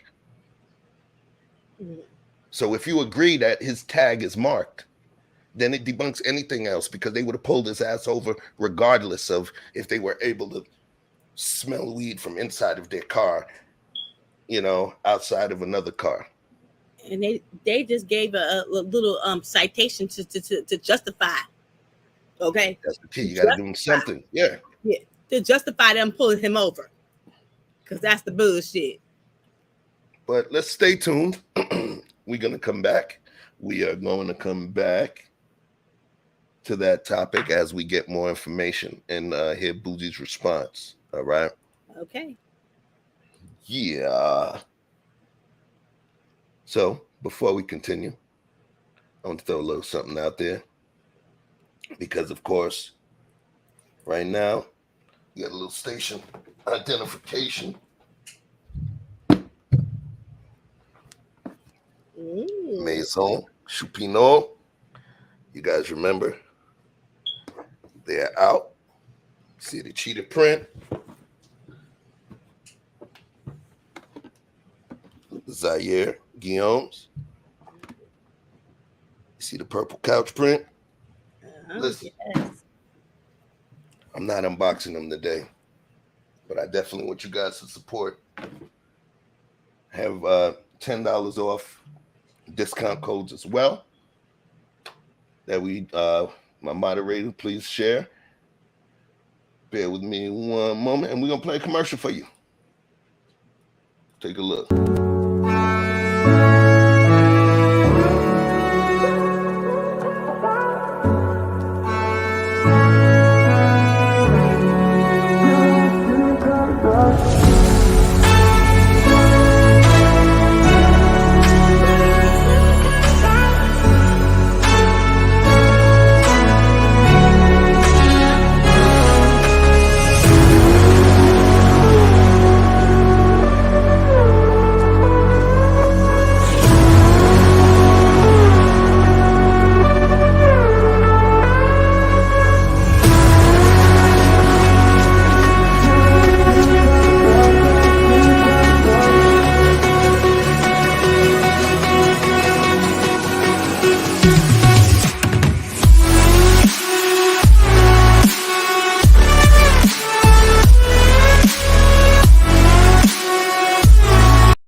Yeah.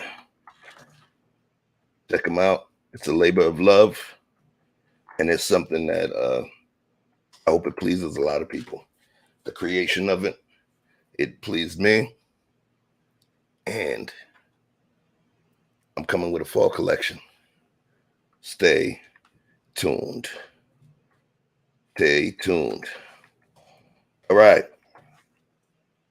So what we all came here for?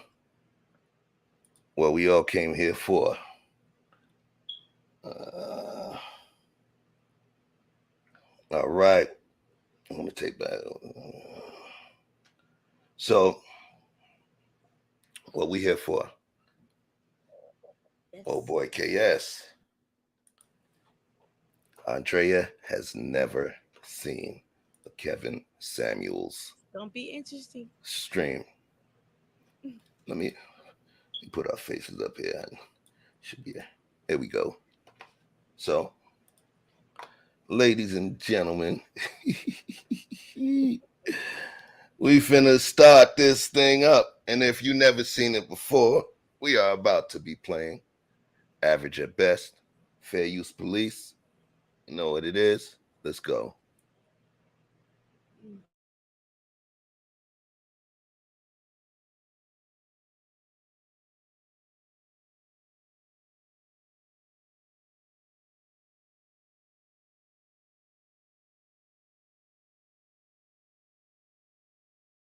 In this moment, yes, I cannot say what's wrong or right. Okay, can you hear me? Can you hear me now?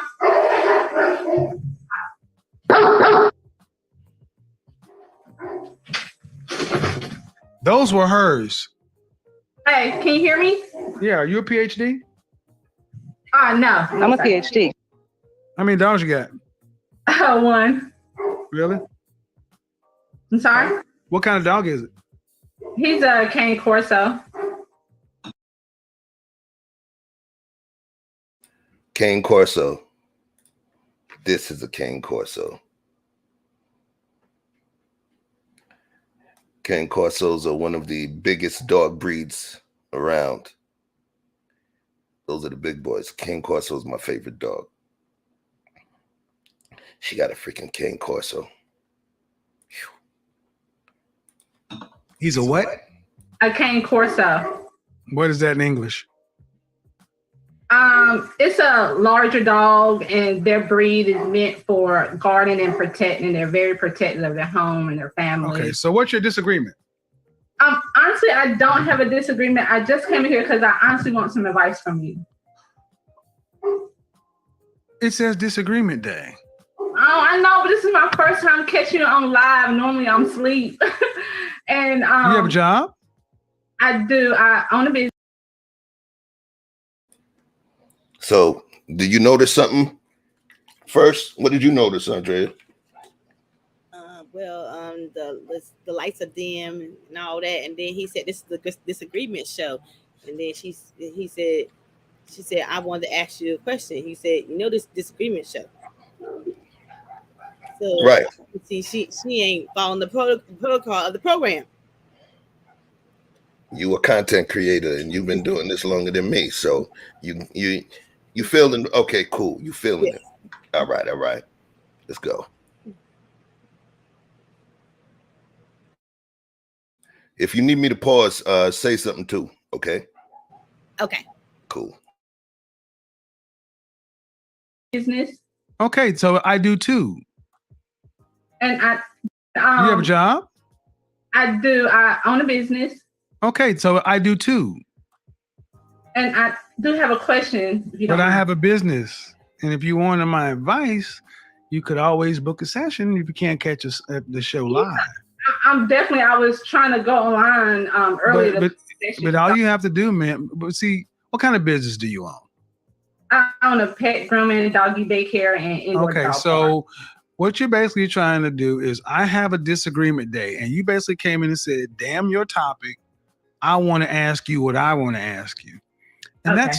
but you are more than welcome to go on my website and purchase your time to talk with me one-on-one. Because what you're trying to do is rather rude, but I will go ahead and do it because I'm going to use this as a teaching lesson. How old are Okay. you? How old are you? Anything so far? Remember, this is your experience. I've seen this thing. So, Yes. you know, you are the star. Is you and him are the star of this segment right here. So I want you to. But I understand. I mean, I understand what he's saying. He's saying you're being a little rude. You can book a session for one-on-one, but you're trying to derail my topic of my show today. And that could, you know, as a content creator, that could make you a little upset. Like you have your own game plan, and the audience coming in and try to derail what you talking about. Okay, Miss Producer. All right. Andrea Spielberg on deck. Let's keep it going. 35. 35 years old. 35 years old and you're a business owner. Uh-huh. And what's your question? So my issue is, I want to know at what point when I'm just meeting a guy, do I tell him that I'm a business owner? Because my problem is that when I try to date down and the conversation comes up to where I own a business, the guy is either like, hey, can I come join in on you on that business? Or can I put some money and be a business partner? And I'm not looking for that. And I honestly... hold on. I need to be clear on this subject. Where are you at? North Carolina. And you're saying when to tell somebody you own a business? Because I find when I date down, guys see an interest and want to be like a business partner. And I'm learning that maybe I need a high value man because that's what. Well, first off, ma'am, I really don't understand. What kind of man are you talking about? Because owning a business is no different than having a job, in my opinion. And so, I'm not getting what you're saying. When should you? I'm not understanding why this is an issue. If you're, what kind of men are you? What kind of men are you dating? I try to give guys that not a chance. You try to do what? I try to give guys that's not on my level a chance. Why? What do you mean on your level? What does that mean? That's making 6 figures or more. But I don't okay. You try to give guys who are not on your level a chance. Why? And because I honestly want a 6-figure guy, is what I'm realizing. Okay, so let me just go ahead and net it out for you. You ready? Uh-huh. Before he nets it out and does the net of things, I want to make sure, because you're the student right now. So, what you feeling? How you feeling so far into this?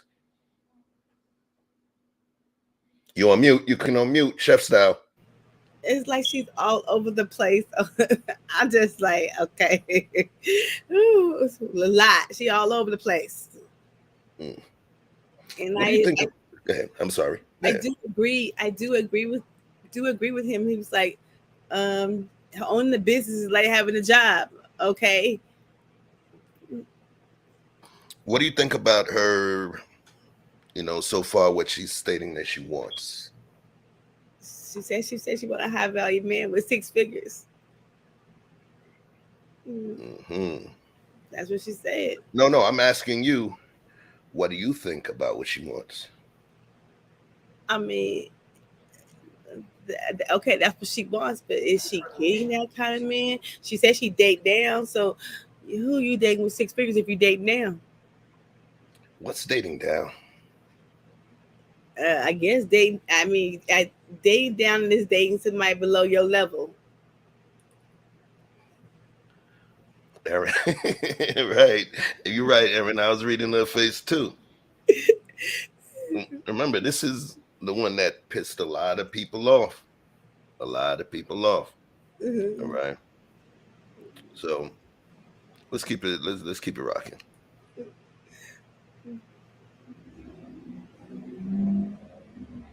The guys you want aren't asking you out.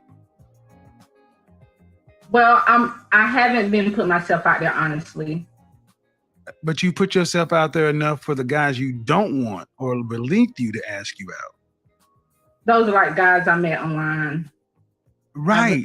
So again, the men you want are not asking you out. See, you ladies do this. Mm-hmm. You go and deal with men who you feel are beneath you, and then you ask how to fix them. I'm not beneath you. I don't know how to fix a guy that's down there. That's not my concern. The better question is, why can't you get a guy on your level? That's the real question. Well, first of all, I would tell you what I said in here automatically is a problem. Why you would come onto a show that you know is a disagreement day? It's selfish. It's like, yes, ma'am. It's like, I want what I want. I don't say things for no reason. That's why I asked you questions. You're 35 years old, a business owner. That means you understand what business is, and you know this is a business. And I have a show title, and you said, "Damn your show title! I want to talk to you." But you could have went to my business and booked time to talk to me. But you wanted what you wanted, how you want it. I'm sorry. No, and I'm using this as a lesson. That's the problem with too many of you black women. You don't do shit the right way with black men. That was improper.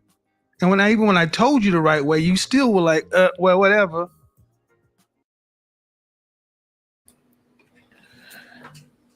That particular statement that he made, that was one of the initial triggers, right? What he did was the equivalent of saying, "You people." Yes. What he did was the equivalent of saying, "You people." So I could definitely, just in terms of my opinion, I could definitely say that was a hyperbolic statement, which means it was a statement that would elicit emotion. Yes. And that could be potentially triggering. To black women. Definitely. Yes. But I want you to also look at his level of festivity, his level of annoyance. It started to grow. Oh, yes, I understand why he's annoyed because, like he said, this is my business. If you want a one-on-one session, you could have went and got and scheduled an appointment with me. This is a disagreement show. So he's saying this is the problem with black women when it comes to black men. They don't know how to follow the guidelines. Pretty much. Okay. So now I'm going to ask you a question. Uh-huh. What do you think about that statement he made? I can understand where he's coming from. Mm-mm. Yes, I can understand that. Okay.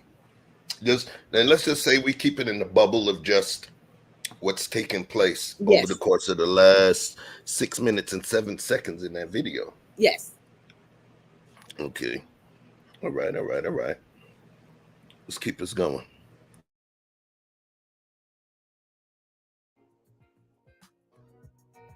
So I'm going to use this. When was the last time you had a relationship? Like the end of last year around December. How long did it last? A year. A year? And was that man, did you go to college? Did I go to college? Yes. No, sir. Okay. And how long have you owned your own business? 9 years. And how long have you been making 6 figures or more? The last 3. Okay. Why do you need a man making 6 figures? Because I'm finding out that the guys that I date, it's not working out. What does that have to do with money? Because I feel like I need a guy that I can respect and admire, and I'm ambition, and I want a guy that has that drive too. And when he doesn't, I find myself, encourage him like, "Hey, babe, you can do this and you can do that." And then, all right. So in North Carolina, what percentage of the population, what percentage of men in this country make 6 figures or more? I think it's like 5%. She keep playing with her phone. Closer to 10. So, 10%. All right. So the question is, what do those men who make that kind of money, who all women tend to want, what do they want? I feel like they want arm candy, somebody who can have more to bring to the table than just looks, but also bring balance to their life. I feel like I can help them out on Okay, slow down. I'm not understanding. You said they want arm candy, then you contradicted yourself. They want somebody that more than just looks. Yeah, arm candy, but something behind, brain with it, and more in depth. Do you know any men who make 6 figures or more? My dad and my uncle. Do you know any men that you are related to that make 6 figures or more? Unrelated to? Yeah, men that you are not related to. Not on a personal level. So you don't know them, You don't know what they want, but you want him, man.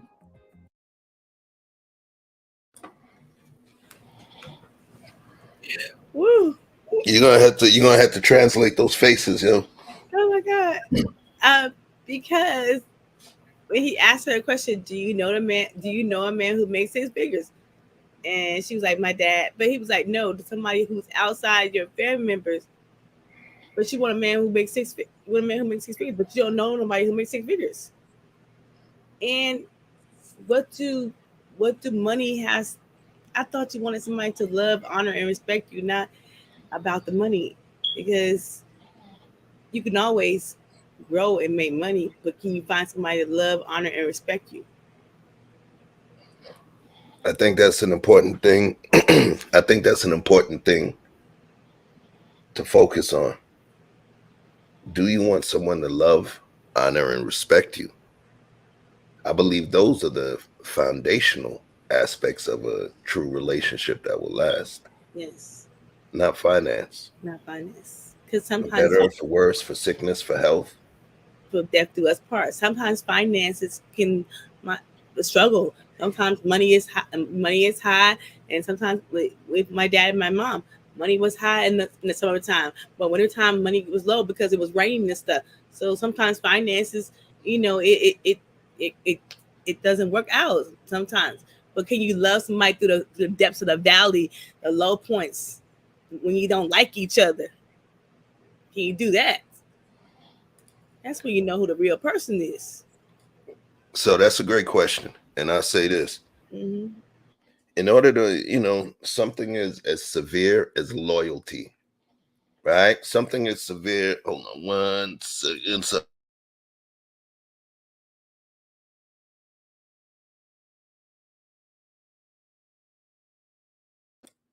my bad, technical difficulties.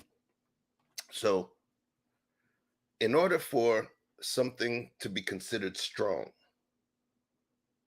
it has to be tested. In order for someone to be considered loyal, that relationship has to be tested. In order for a couple to display stick-to-itiveness and remain together, they have to be tested by virtue of a crisis. That test is important. That's where you truly understand the foundationals that you leaned on in the beginning. That's where they actually show themselves. But when you start to speak on issues of finance early, and finance is important, but if you focus so much on it as a foundation, it becomes a weak foundation.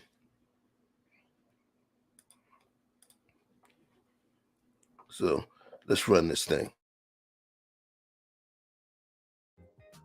I'm going to suggest that you really don't know what you want. And saying 6 figures is just something that you've got taken from out there. But I'm not hearing this rooted to anything.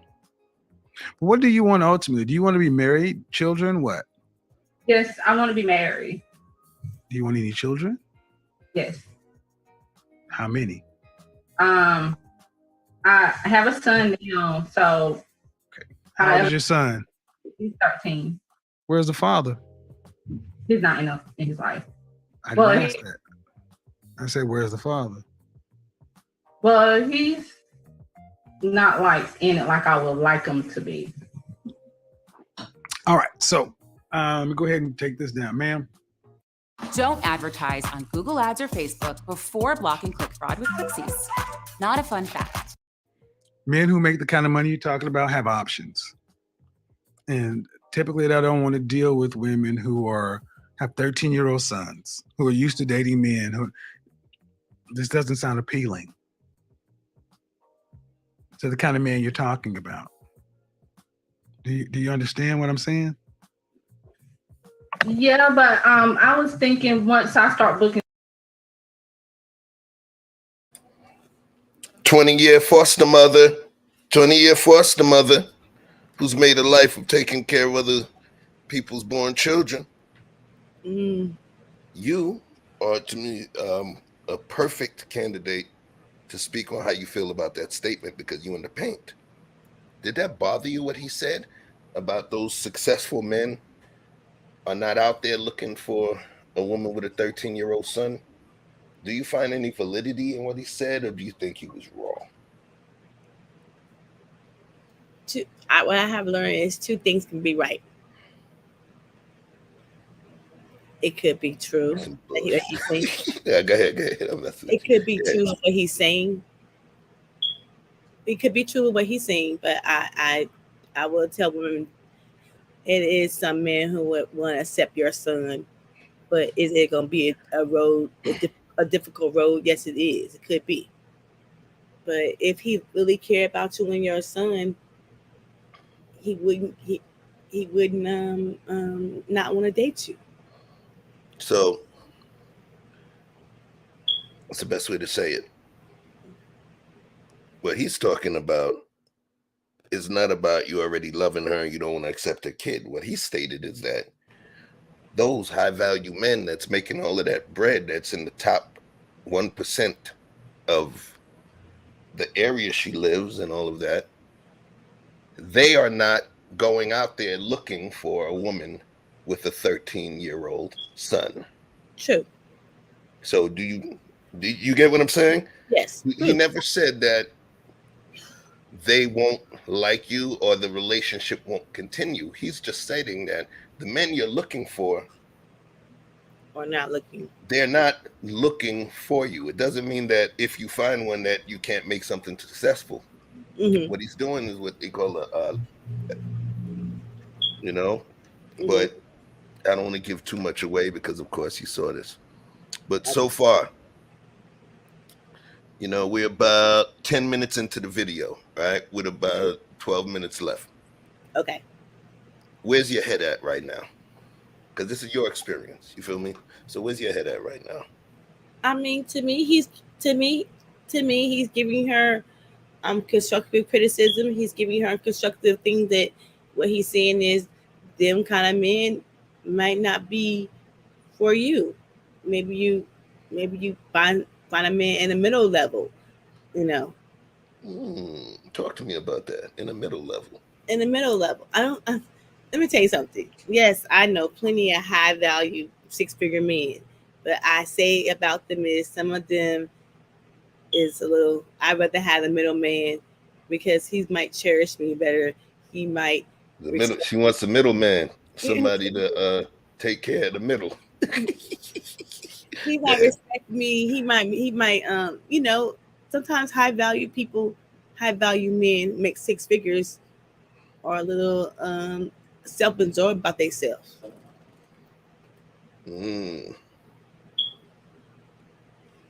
I believe that some wealthy men can become self-absorbed. Mm-hmm. Definitely. A lot of times, I think that's based in your hunger and your thirst for success from a young age. Mm-hmm. So that when you finally reach that mountaintop that you've been working for, you got that chip on your shoulder. Yes. It's a certain chip on your shoulder. But I think that chip on your shoulder, that's one of the trophies of success as well. What's the point of having fuck you money if you can't say fuck you?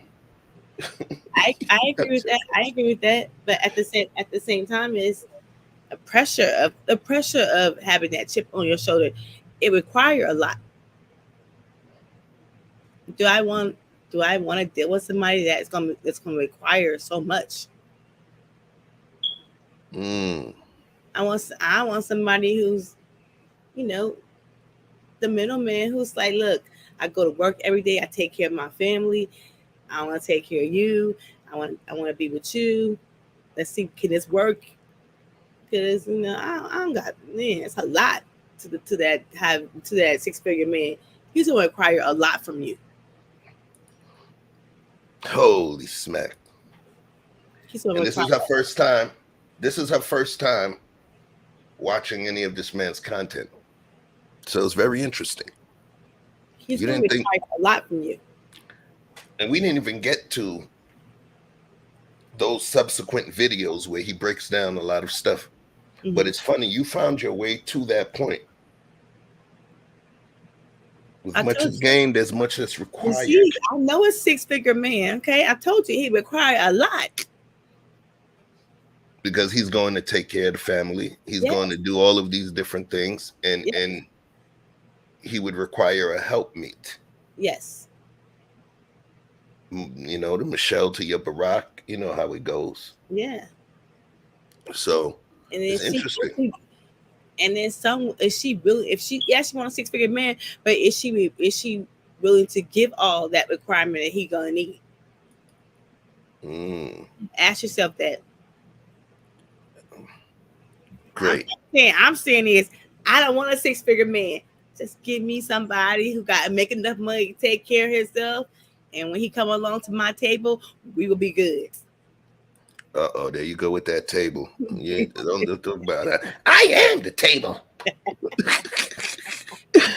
All right. It's interesting. Honestly, I didn't expect you to go along the road that quickly, but you're actually starting ahead to some of his talking points. So let's keep it rocking. We might have more in common than I thought. Okay. Let's keep it rocking. See. Okay. Section with you that I can't. Yeah, but I was thinking once I start booking session with you that I can't change men. I know, but I can approve myself, and I feel like I have a lot to offer to those type of men. Oh, okay, but see, you should have stopped right there. I just told you I cannot change men, and you said once I book a session with you, I'm not a miracle worker. I'm telling you what they want, and you're still saying, yeah, but I want them. They don't want you. But I have been working on myself this year and booking your. Okay, ma'am, but okay. 35, 13-year-old son with a sketchy father. Why would a man who's in the top 10% of earners who women across the country want that? Because I have a lot to offer. I feel like. Would you want your son to, if you had a son making that kind of money, would you want him to bring home a woman who had a 13-year-old son from a sketchy father? Or would you prefer him to get a woman who had no children, was younger, and easier to get on his program? Depending on his age. See what I mean? See what I mean? This goes so deep for Black women. They will even, should have been an easy question. No, I would not want my son to bring, I want the best for my son. That should have been the appropriate answer. Stop this. That's why I sat up. Oh shit! Yo, she said, "Stop this now." Hell yes, I agree with Kevin saying, "Hell no, I want the best for my son. He making that kind of money. Find him with somebody young with no kids. Damn, what the hell is she thinking?" I mean, I ain't arguing with you. So, a quick thing. It's a quick thing. Are you lost your mind? Do he know his daddy? Shoot, I'll be asking the same questions, and I asked him now. You think I ain't interrogate his girlfriend? You probably checked the blood pressure, then ran a DNA scan, did Ancestry.com. You did all kind of stuff. What's y'all background? I was asking all the questions. Is your mom and daddy still together? How y'all feel about kids? So I want the best for my son, and I want the best woman for him. Shoot, I just had a conversation with him the other day because he came home for a day. I said, "What's going on here? What's going on?"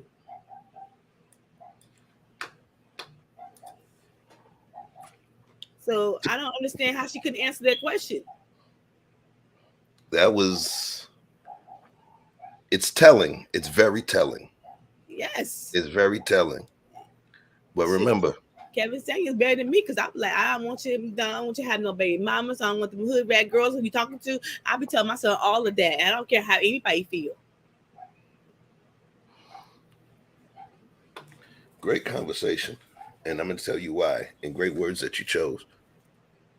As we go through this thing, Mhm. I want you to think about this particular video Mm-hmm. set off a whole maelstrom, a whole storm of vitriol and anger because of what he was saying. The thing is, when it comes from a sister, it hits different, which means when it comes from a man, it hits differently.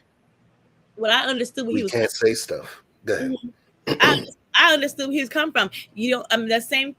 I have that same conversation with my son, and I tell him that all the time.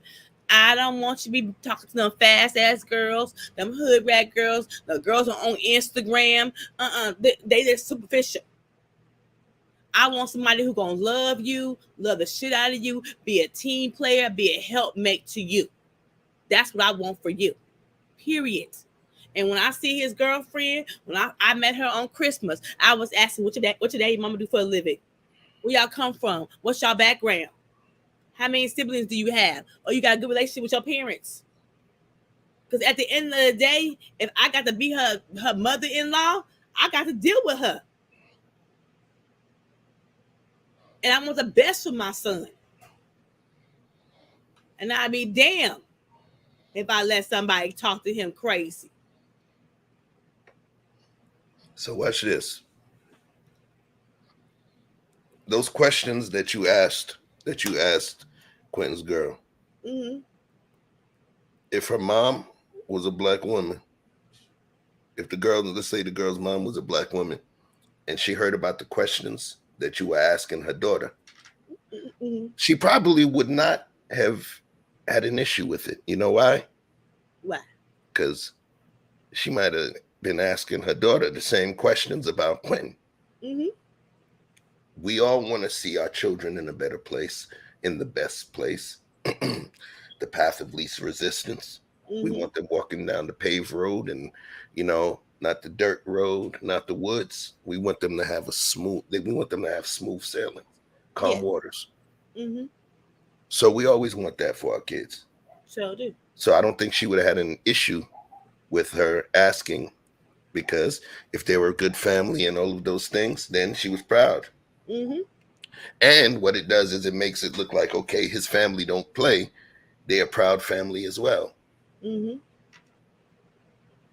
We're going to flip the dynamic.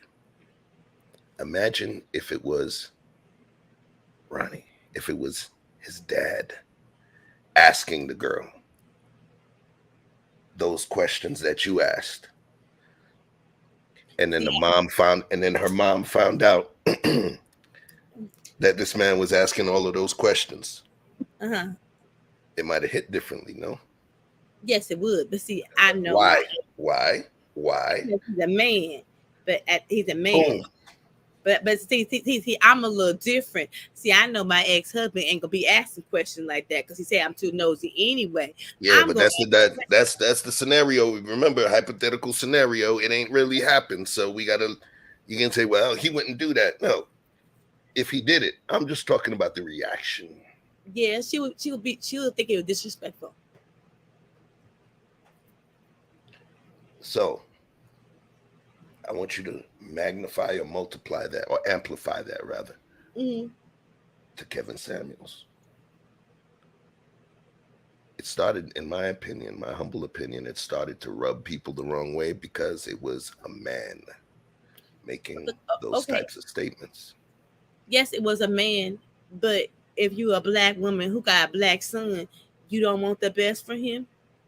Yes, you do. But that's what I'm talking about, is the fact that people are getting upset with what he was saying about black women because he's a man. You get what I'm saying? I'm talking about the hate that he was getting. A lot of it had to do with the fact that he was a man speaking about women. True. But and so go ahead. Well, Kevin Samuels a man, but isn't black women having problems communicating with black men? So if Kevin Samuels is a man and he know what a black man wants, what's the problem? Exactly. I'm just asking some questions. No. That's the greatness. That's one of the conundrums. The problem. Okay. And one of the things is that we call it shame. He calls it sign language that the sisters use on us. Mm-hmm. He calls it sign language, SIGN, and it's in shame, insult, guilt, and the need to be right. Okay, it's interesting. It's interesting.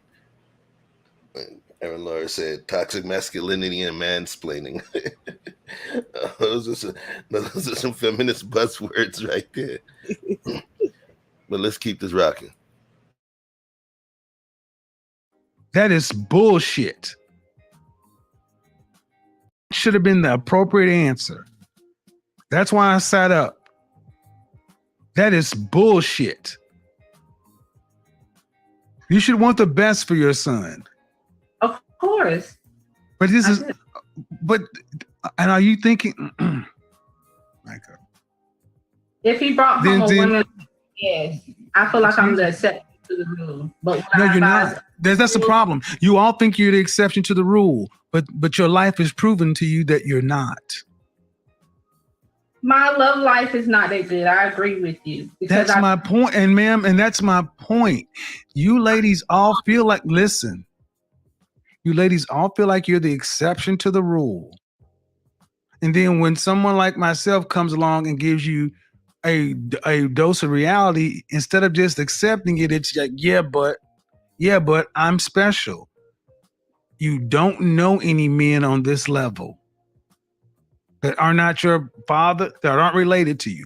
That means you don't know these men. You don't know where to go get them. You don't know what they want. But you're still saying, pick me. They don't want mid-30-year-old baby mamas. I'm trying to be polite, man, but they don't want those. Can I ask you a question? Did you hear what I said? Yes. Why is that so? Okay, go ahead. Why is it so? Go ahead.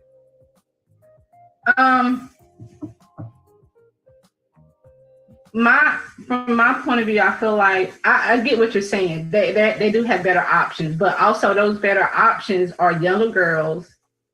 Those younger girls don't necessarily 20-year-olds are not necessarily attracted to 45-year-olds.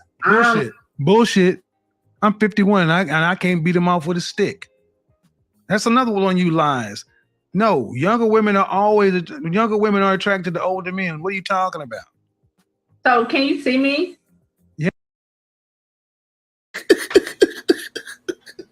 Hello, yo. Oh. I have to concur. Wow. I have to concur with him. Wow. It wasn't when I hit the 40s. It was interesting.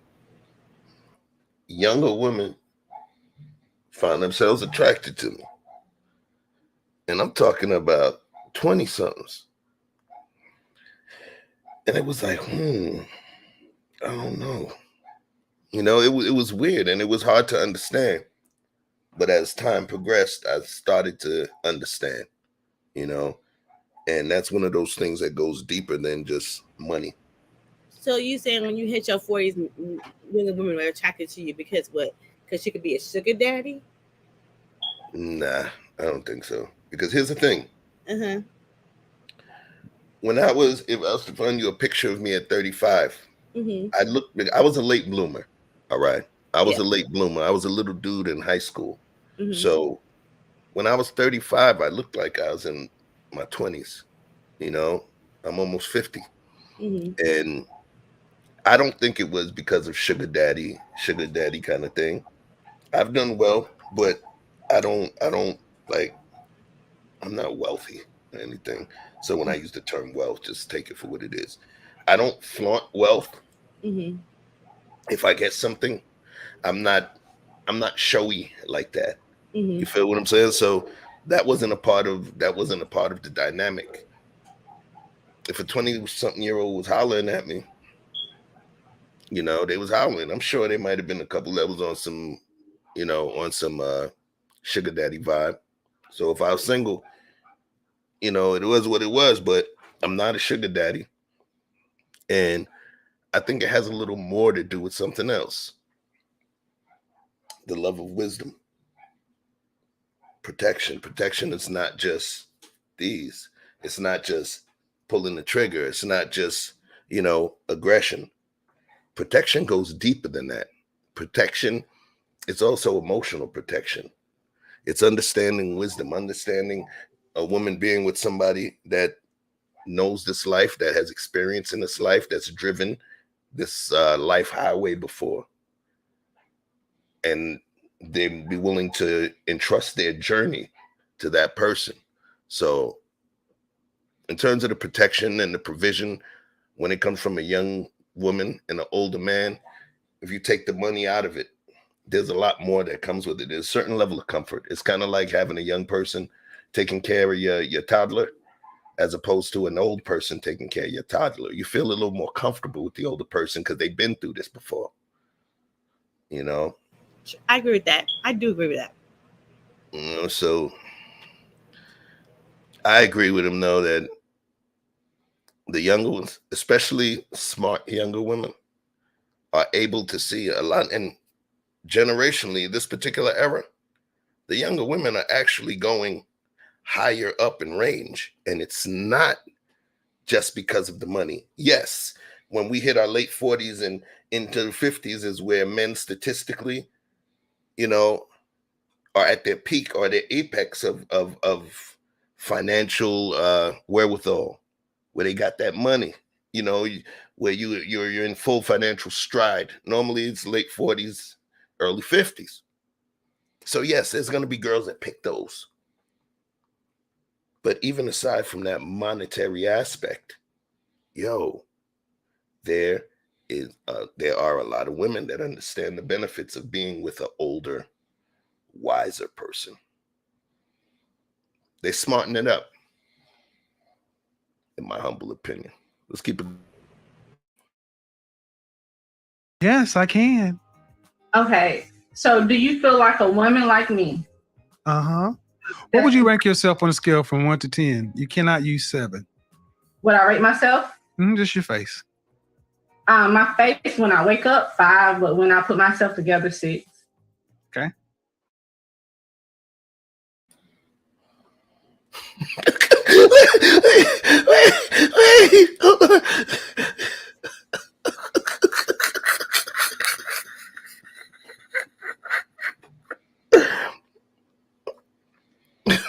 All right.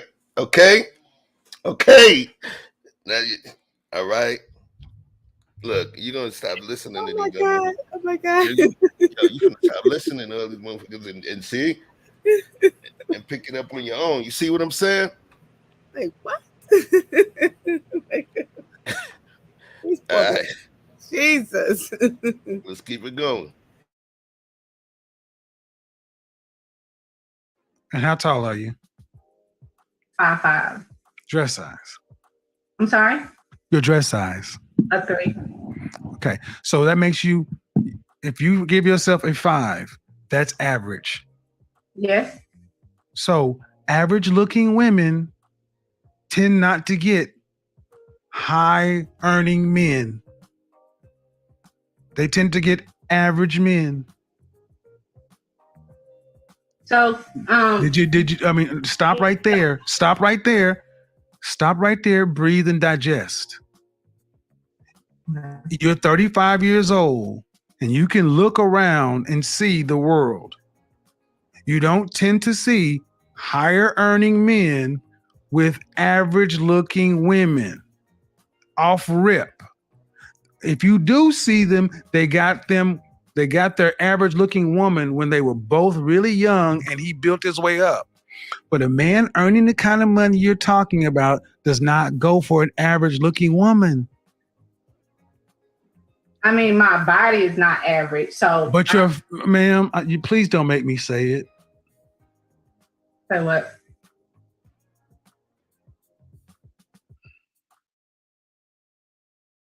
You see what she leaned on?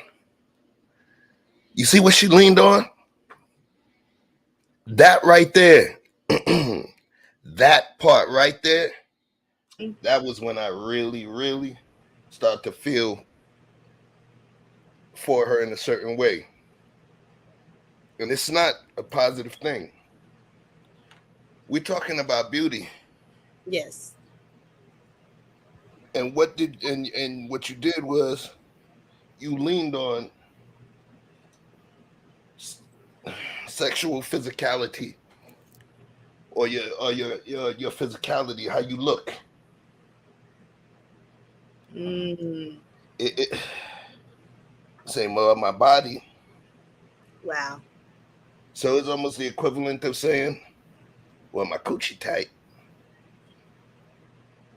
You get what I'm saying? Like, Yeah. it was. I felt bad for her right there, right there. Because it's almost like she's saying, I'm sexy naked. Mm-hmm. I look better when I'm naked. But remember what she rated herself, Andrea? A 5. And then when her face is beat up, she what? She said 6 or 6. She said 6. Like, right, because that's another thing you don't know. Mm-hmm. Normally, he doesn't allow you when you rate yourself 1 to 10, you can't use a 7 because normally people will lean to 7. You know. Okay. So she said 6 when her face is beat up, but she gave herself a 5. Mm-hmm. Remember when you heard the term average at best? Remember? Yes. Mm-hmm. They made you think that he called her, that he told her that she was average at best, right? Mm-hmm. But on a scale of 1 to 10, what 2 numbers would be considered average? From 1 to 10, it would be 5 and 6. Yep. Thank you, Ty. She rated herself. I'm gonna shut that door, freaking Poochie, and then keep barking out there. That was herself. She made herself a 5. What? I don't need no makeup. Not more than a damn 5. Shit. See, that's what I'm saying. All right, and hold on 1 second. I got makeup on. There you go, y'all. And all right, Andrea's face beat is sponsored by. It's not even me today because I had an eye infection because I can't put that much makeup on. But honey, when it's makeup on, it's a 10. Okay, shoot. When I got no makeup on, it's a 9. Okay. Do you think it's just the makeup that makes you attractive? No, it's my personality. It's me. Is it your money? No. Oh, money can fade away, but it's the person who's inside. All right. I like that. Anybody can make money. Anybody can make money, but are you loyal? Are you trustworthy? Are you a family man? Can you protect and provide? Because that's what she needs, right? Yes. And can you protect and provide? You know, are you trustworthy? What's your character? All this is superficial. Bang bang. All right, so let's keep it running. I really just wanted some advice. I love your. I'm giving you advice, but you're not taking it. The advice is, ma'am, you're average looking at best. I'm taking it in, but okay, but you're not accepting the fact that average looking women, average looking woman who's older. Average looking older woman with a 13-year-old son. Average looking woman with a 13-year-old son with a sketchy baby daddy. This gets worse every time I say something. And now you're asking for a man who's in the top 10% of men. You don't qualify for one. Is she on her And you're phone? making, I don't want to have to go there. But when you put in all these other factors.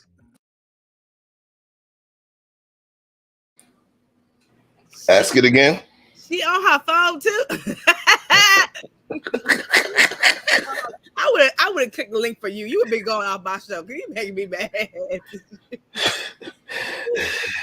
doing too much, sister. For the record, y'all, Vic put up a butterface. All right, butterface is the term where when men call a woman a butterface, what it means is everything looks good but her face. So, but yeah, so now we're about to. So, do you remember anybody told you about this particular show? You remember anything negative?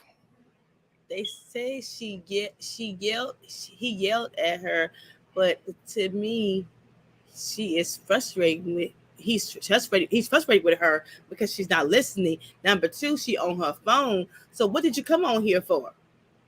Are you wasting my time as a content creator? You already derailed my show. I put my show off to answer your question and to help you out. So now you have been selfish. You have took my time up. This is my show and my business. He Come with it. He better than me. I would have been cut off. I would have clicked the link. Bye. You would have let her go? I would have let her go. She don't got on my nerves. She wasted my time. She ain't listening. You know, it's a waste of time. That's what I see. I would have been clicked her off. To be honest, he got more patience than I do. Okay. All right, I love your feedback. Let's keep it rocking.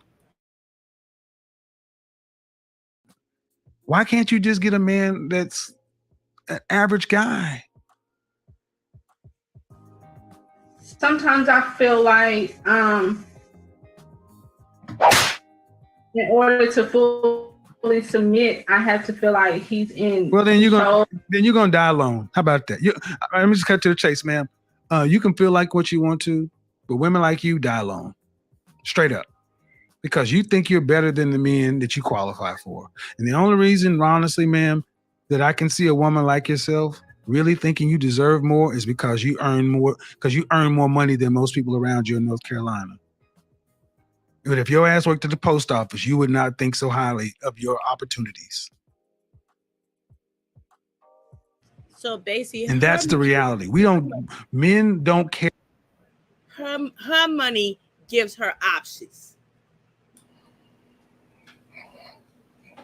So let's think about this piece. I know about North Carolina. That's my hometown. So her money gives her options. Okay. She wasn't even paying. Ty said she wasn't even paying attention. She all on her phone. She on her phone. See, I would have been clicked the link on her. So click. Some people thought she was in the chat, right? Mm-hmm. I don't know. When I was looking at it, it doesn't seem like she was in the chat. It almost seemed like her homegirls are hitting her up. Bitch, you need to get the hell up off of there. You looking crazy right now. Yes, she did look a little crazy. See, but I agree with him. Her money gives her options because basically, if she went to the post office, she wouldn't think highly. I need a 6-figure man.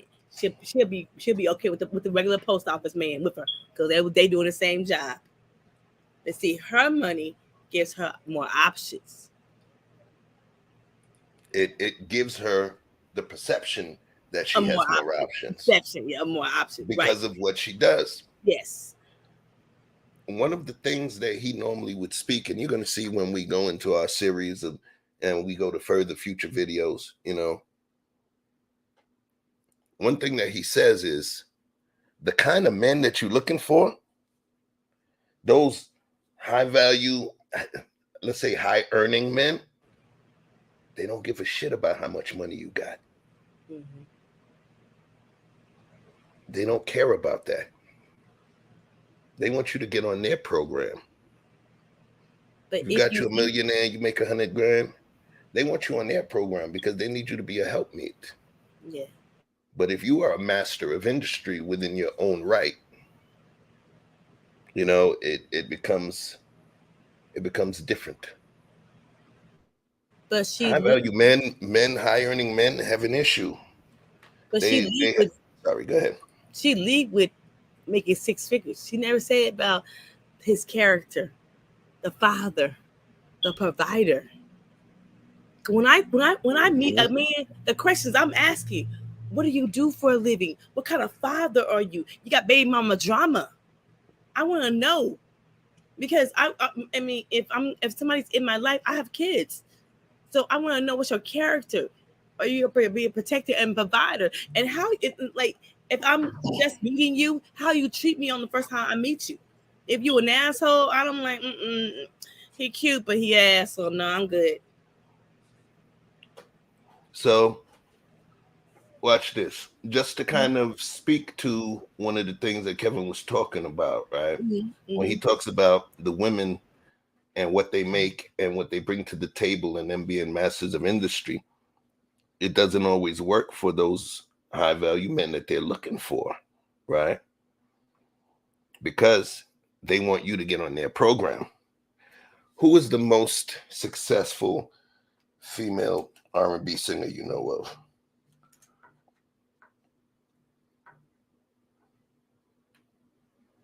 Mary J. Blige. I said the most successful R&B singer. Mary J. Blige ain't successful. I said the most successful. Who made the most money? I guess Beyonce did. Beyonce is more successful than We Love Mary. Yes. Okay. We love Mary. Mary is not worth $100 million. Okay. You understand? The most successful Mary. Mary. You know how many Grammys Beyonce has? She all right. Okay. She has 20 something. That's not. Okay. Look, man, don't make this shit difficult, Joe. You're trying to move forward, yo. Okay. Yes, Beyonce's the most successful. She got 20 something Grammys, yo. Come on, man. She's a freaking billionaire. Yes, she is. Can we agree on that? I will agree on that. Right. So now think about this. Who's the most successful rapper? Jay-Z. Okay. He's a high earner. He's the highest earner. Yes, he is. And he has his wife, who's also a high earner, the highest earner in her right. Yes. So people would say, oh, it should be not a problem. He should be happy that his wife is also up there in terms of the money. But during certain parts of their relationship, he did have an issue with it. He definitely had an issue with it, to the point where he wrote a song and he had some lyrics about it. So I'm going to read some of the lyrics to you. Okay. Right. So I don't listen to all his music, so go ahead and read it to me. It's all good. It's a song called Lost Ones that he did with Lauryn Hill. He did a song with Lauryn Hill? I mean, I'm sorry. Pardon me. Hold on. I'm confusing Lost One with Lauryn Hill with him. Hold on. I brought up the lyric. Boom. My bad. Okay, here we go. So in this particular song, what he was doing was it was an homage to issues that he was having with people, right? So let me share the screen just so you can see the wordplay that he did. It was an awesome song to me because that was actually the first song where he spoke emotionally about his relationship with her. Okay. It says, I don't think it's meant to be, for she loves her work more than she does me. And honestly, at 23, I would probably love my work more than I did she. So we ain't we, it's me and her. Because what she prefers over me is work. And that's where we defer. So I have to give her free time, even if it hurts. So breathe, mommy, it's deserved. You've been put on this earth to be all you can be, like the reserves. And me, my time in the army is served. So I have to allow her time to serve. The time's now for her, and time she'll mature. And maybe we can be again like we were. Finally, my time's too short to share, and to ask her now, it ain't fair. So yeah, she lost one. Excuse me. Do you get that? Can you hear me? Yeah. So this was several years ago. He wrote that song. And at that time, she was 23 years old. He said, I don't think it. Go ahead. I'm sorry. He's older than her, isn't he? Yeah. Okay. So to me, he's allowing her to be in her womanhood, allowing her to grow because he's already done been through that. Right. But I want to go back to, remember, the point that we're talking about is the dynamic of an extremely successful man. Yes. And even some of the issues that can come about when they're with an extremely successful woman. Yes. I don't think it's meant to be, B, for she loves her work more than she does me. Okay. That's the beginning part, you see? For she loves her work more than she does me. The wisdom part is, and honestly, at 23, I would probably love my work more than I did she. But then here's the next part. So we ain't we. It's actually me and her. You see what I'm saying? Yes. Because it's not this, it's this, because they're fighting for two separate goals. And then they come together. So that's a heavy part of the statement. You know? So we ain't we, it's me and her. Because what she prefers over me is work. You see? And that's where we defer. So that's the whole point that Kevin is saying. You want a high value 6-figure man, he's gonna require so much. And then are you willing to give up what you do? Are you willing to sacrifice? Are you willing to submit? That people have an issue with. People have an issue with. Now I do too. Okay. I know you do. You're fucking stubborn. Yeah. Hey, what's up, Aaron? What up, Miss Polly? Miss Polly, yes. Polly, right? What it do? Yes. But yo, so it's hard when you got two successful people and they're together because it's gonna make a It can work. It can work. It can work without question. But it might be a little harder work. And I'm not saying anything's wrong with that, with having a successful wife. That's not what we're talking about, folks. There's nothing wrong with that.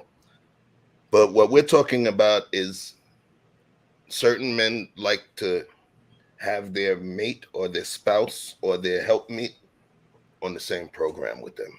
And if she is a master of industry, then it changes the dynamic, you know. And for some men, it may make it a little bit difficult.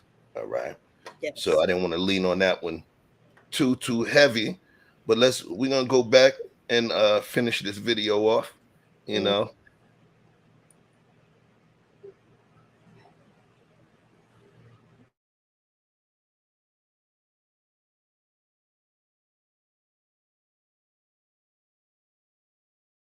Care about your money. Not the kind of men that you want. We don't care about your money. It ain't ours. We care about the fact that you are older and you got kids. And you're average.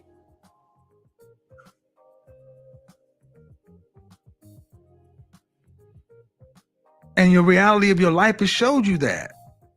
You don't have the kind of men that you want knocking on your door trying to find you.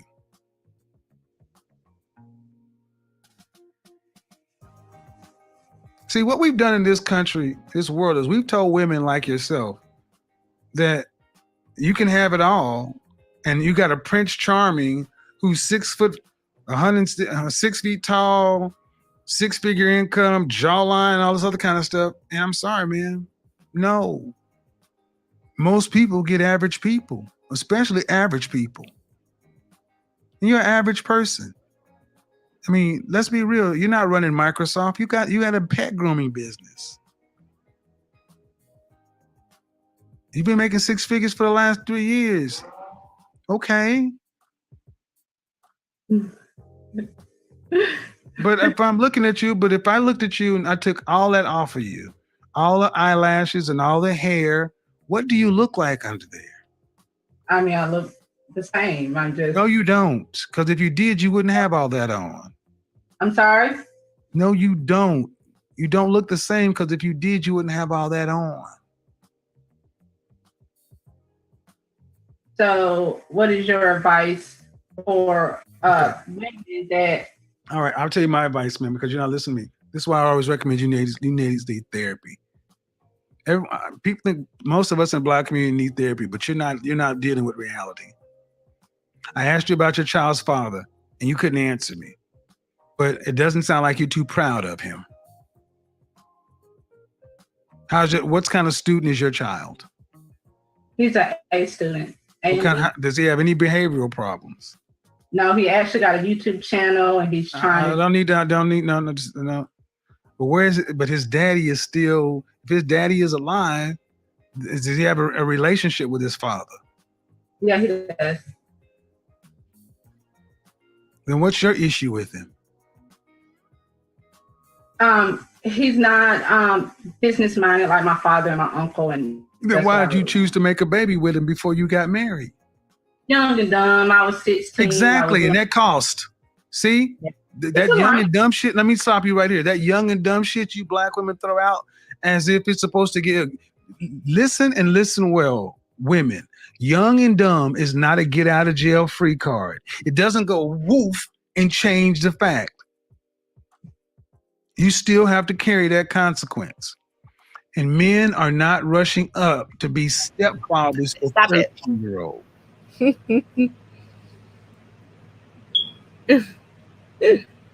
Okay. Now this is where I quietly disagree with Kevin. Talk to it. Speak to it. Because she said she was young, she was dumb. But he was like, you Black women, okay, but we know we Black, you Black women. It's like, okay, but a lot of brothers got kids, having babies out of wedlock, but he look at us and say, you Black women, they doing the same thing. Yeah, but ain't nobody criticizing them. Listen, whatever. Let's rush this. Let me just say this to you. Yes. When the last time you pulled out a chair for a dude? I haven't. Right. How often you hold door open for men where you actually go into the door and then go first so you can open the door for them? I haven't. How many first dates you pay for? I haven't. Oh, so you drink those double standards, huh? Life is double standards. True. Life is double standards. True. You know what I'm saying? Mm-hmm. It is what it is. There's certain things a woman could get away with. Mm-hmm. There's certain things a guy can get away with. Okay. Life, never look for equity in life because it doesn't work like that. True. Right.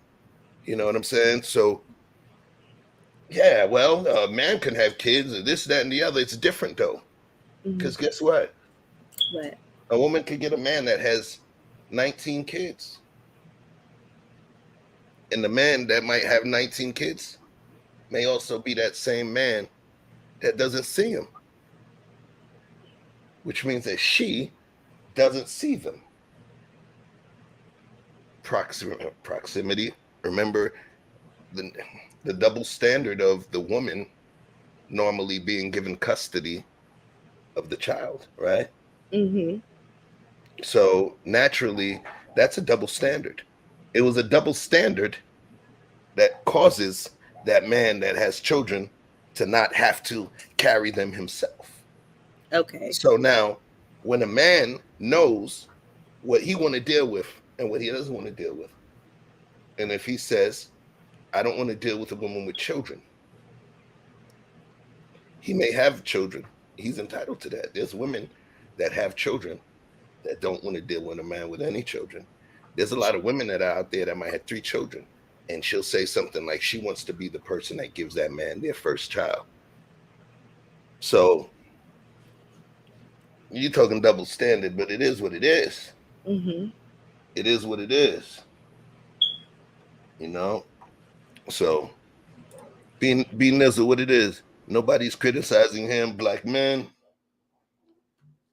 I need a little more. I need a little more meat on that. A little more clarity to that one, just to make sure we're on the same page. And for the record, just in case people just joined and didn't have an opportunity to scrub back, here's what's going on tonight. Everybody's seen the Average at Best video, but for the record, tonight was the first time that Andrea ever watched a Kevin Samuels clip. This is not even a show, not even a clip. This is her first, because she had gotten a lot of the information on who he is, what he did, what he said from the Love Periphery or some folks that she really, really trusted. So this is her opportunity to see it through her own lens, you know? So it's not so much me trying to say right, wrong, or the other. It's just kind of joining along with Andrea on this experience, you know, and focusing on a couple things. So let's finish this off here. Hold on.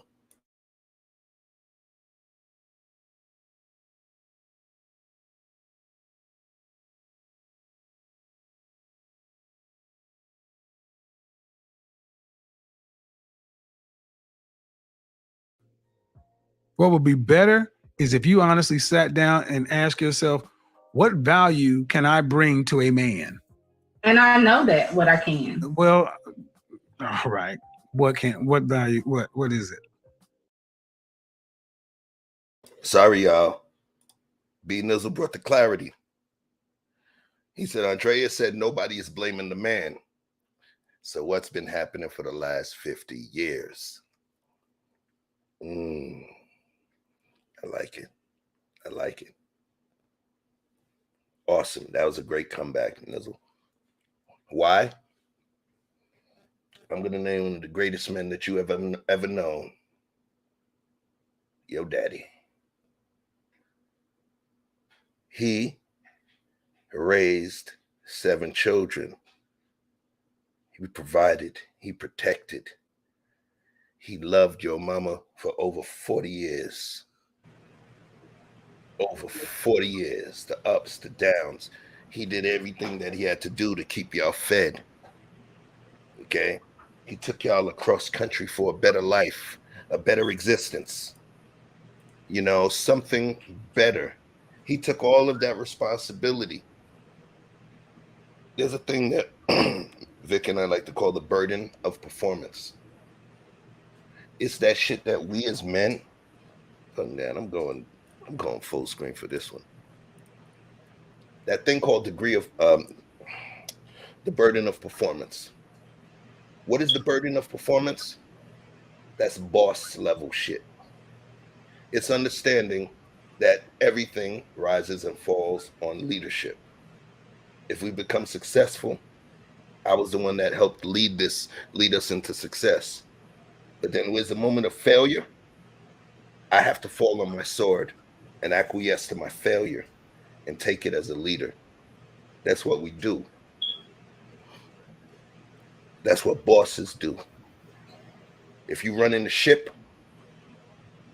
you get the accolades, but you also get the daggers as well. So that burden of performance is something that priests, prophet, protectors, that's the thing that we have. Because even when we hurt, we had to shut the fuck up, dust ourselves off, and go fight another battle for our family. And the only thing we do all of that, we endanger ourselves for, is for your comfort. It's for your comfort. So, yeah, when you said nobody's blaming the man, we was always getting blamed. Always getting blamed. Always. That's what we do. We accept the blame. We drink that. That's the burden of performance. So I appreciate B Nizzle for bringing that piece up, because straight up, that's what we got to deal with every single day. Who you think they looking at if there's no food? If the lights go out, who you think they looking at?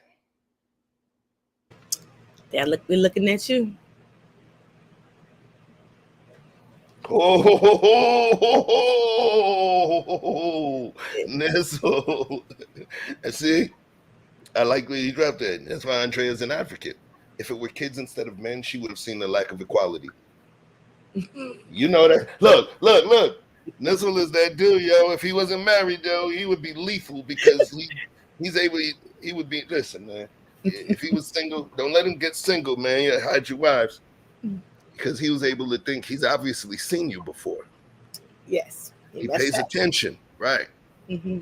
He probably remember what you were wearing the first day you came on the show. But think about it.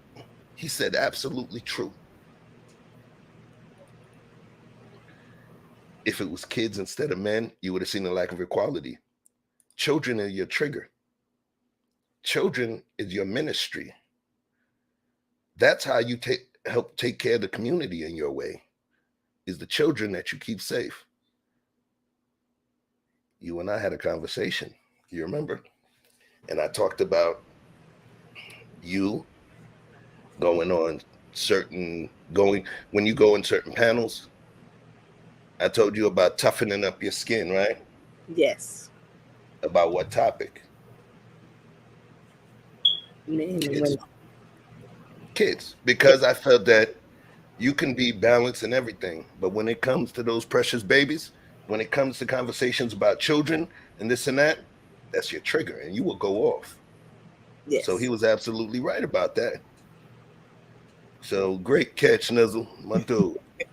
Look, Andrea, like, nigga, you don't know me. Thank you. I was just gonna say that. I'm trying to keep it. You don't know me. Look, yo, you a star, kid. What you expect, man? They watching, folks watching you now, you know? So let's wrap this thing. Hold on. Okay. What is it? I can help him with his business. I'm very business minded on the end of helping organize, hiring. I plant into planting my own garden, so I can definitely plant. I'm into improving my elegance with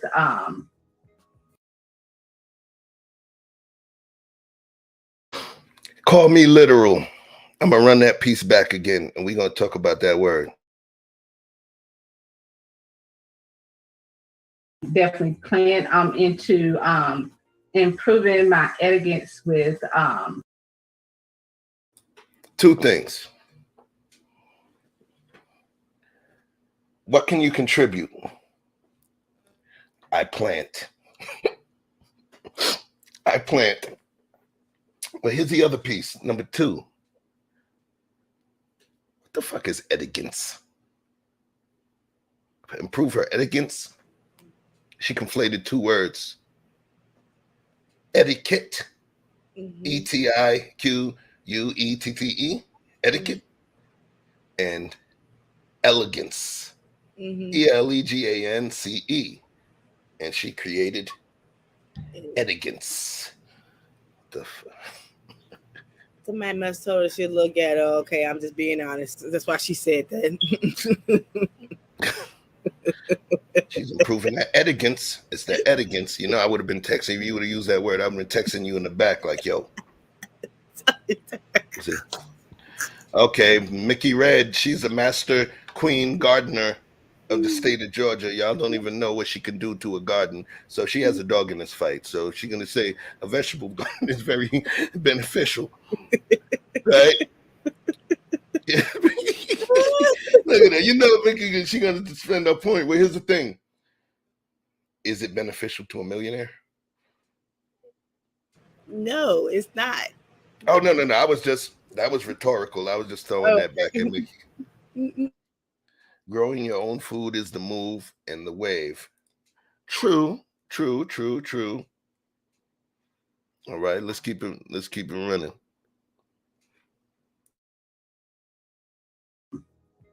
Just self-improvement and working on myself. And ma'am, at 35 years old, here's what you told me. I can help him with his business. Due respect, ma'am. And I mean no disrespect. I can help him with his business. I can help him with his business. He's making 6 figures. Really? I can help him with his business. You remember what she said in the beginning about the guys that she was dealing with, that she had an issue with? They want to get part of her business. They wanted to help her with her business. Yes. Even down to investing in her business. And she had an issue with that. She didn't want what she makes or what her skill is, this business that she's so successful at that consumes her life. She doesn't want anybody to have foundational ties to it or to be a part of it. Yet she wants somebody with a high degree of resources in order to jump onto his foundation. I don't want to call it hypocritical, because I don't even think that she's fully aware of her level of hypocrisy. It's somewhat delusional, and I think she lacks a certain degree of, there's self-awareness and then there's situational awareness. And I think she lacks a high degree of situational awareness, even though she did all of these things and she's acquired these resources. No. I don't think that she actually understands how she fits within the marketplace. No, one thing, if I was Kevin, I would have asked her, where do you go looking for these high value men? Do you go to the golf range? Do you hang out? Will they sit at? Will they drink at? Because are you going down to the local hole in the wall clubs? I'm just asking some questions there. Those are great questions to ask. Those are great questions to ask, because when he was talking to her about the type of men she's looking for in freaking North Carolina, for real, that decreases the sample size of the type of men that she finds the most palatable to her. Are you going to the cigar lounge where they smoke cigars at? Just asking some questions. Oh, so that's what you be doing. So you be stalking the cigar lounges trying to find. Oh, okay, I see. So some men who are successful smoke cigars. You want the guys smoking the Cubanos. You don't want the guys smoking the Swisher Sweets, huh? No. Just ask some questions, okay? She wants some high value cigars. What happened to them Swishers? No. I'm just saying she's like she go to. Do you play golf? Do you she go to the local hole in the wall clubs in North Carolina? I'm just asking some questions. Everybody don't got to smoke at the cigar bar. There's a couple of guys that smoke backwards and blow your back out. I would just go just to go.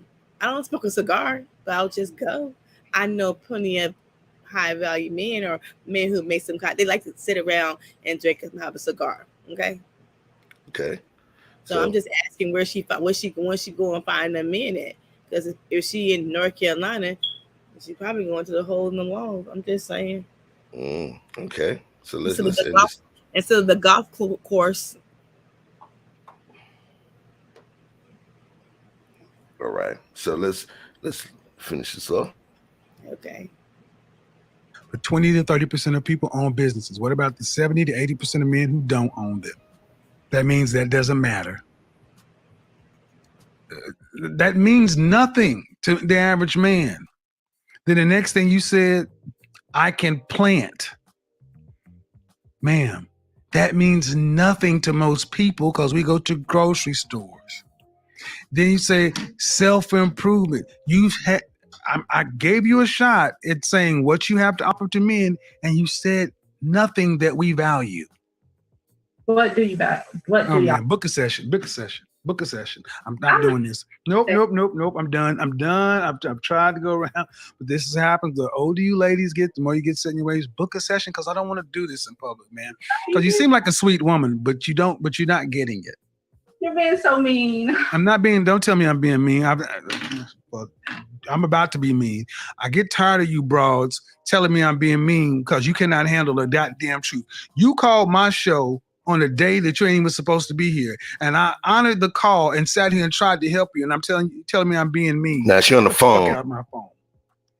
Tired of y'all doing this shit. To be here, and I honored the call and sat here and tried to help you. And I'm telling me I'm being mean. Get the fuck out of my phone. Tired of y'all doing this shit. It's not hard to fool me. I agree. I mean, Kevin was good. He had patience. Because if I was that was Andrea Lynch click, I would have gave her 15 minutes. I said the man was excellent with his patience and tolerance, and gracious enough to change his topic around to help her. And one thing I will tell you is this that you didn't know. When you look at his show, there's times where he'll say, the only people that I want to call is people that have disagreements with me. And he would say that only people with disagreements. And then they would get up there, and it happened on this show too. It's like, yes, what's your disagreement? Well, I don't have anything to disagree. I just wanted to talk about it. Ma'am, this is about disagreements. Or it's like, no, I don't disagree. I actually agree with everything. You're great. It's like, I really appreciate that. But tonight it's about disagreements. He wants to smoke. The people that he converted, those are part of the flock already. Yeah. He wants to get the others. He wants to be able to get to the folks that have the smoke so he can level set, clarify, and do whatever. The people that already get it, you guys are good. And then there's people that would just pop up just so they can be on camera with him or be on stage with him. But she caused all that havoc herself. Kevin was more gracious enough because that would have been Andrea Lynch. Click 15 minutes, still be enough for me. She don't got on my nerves. She a hard head and she don't listen. So I will give it up to Kevin Samuels, to God rest his soul, because honey, he did better than me, because that was enough for me. She got on my nerves in 30 minutes of this episode. She didn't listen. She was argumentative. She was on her phone, and she was a little disrespectful being on her phone when you call into his show. See that I'm taking that highly disrespectful. Click.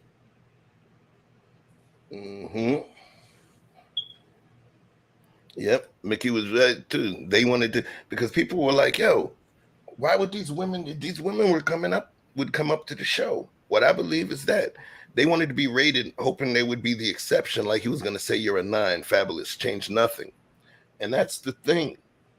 The people that would go up there thought they were the exception, and then he would do the level set. He's big on blue collar workers as well, but we're gonna save that. We're gonna save that for another segment. I love a blue collar worker. See, I love it. I love one.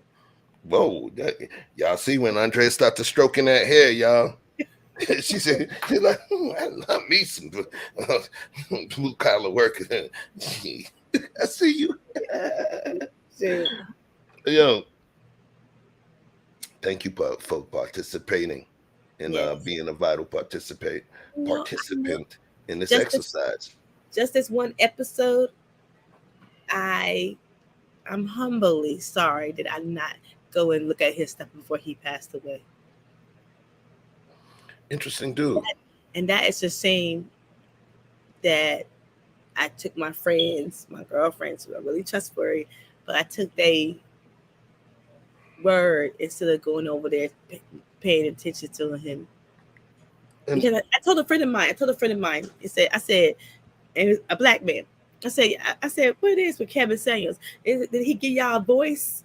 Okay, is y'all like, is Kevin it took Kevin Samuels to give black men a voice? And he was like, no, Dre, it wasn't like that. But I was like, yes, it is, because all y'all are bigging him up. And then when he passed away, he sent me a thing and said, Dre, did you hear this? And I said, yes, I did hear this. And he was sad that he was gone. I'll say this. Men have not felt, it's not brand new that men have been feeling some of the ways that men have felt. It's just like we spoke earlier. with our burden of performance, we're taught to shut the fuck up, bite our upper lip, and deal with it.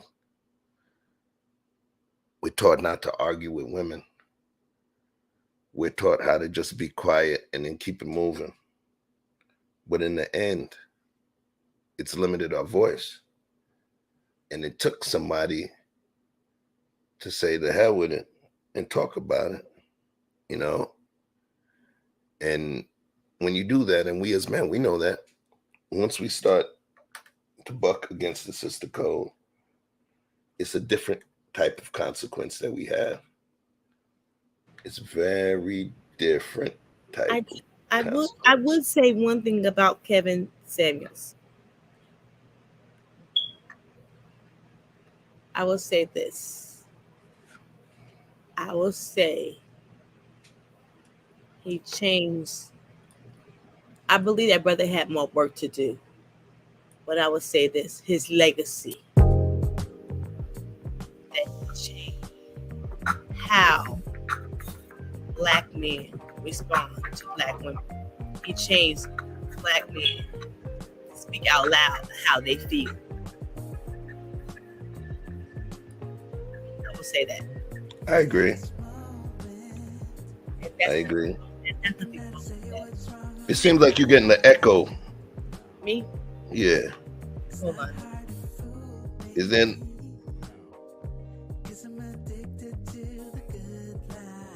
yeah, tell V to lower that, yo.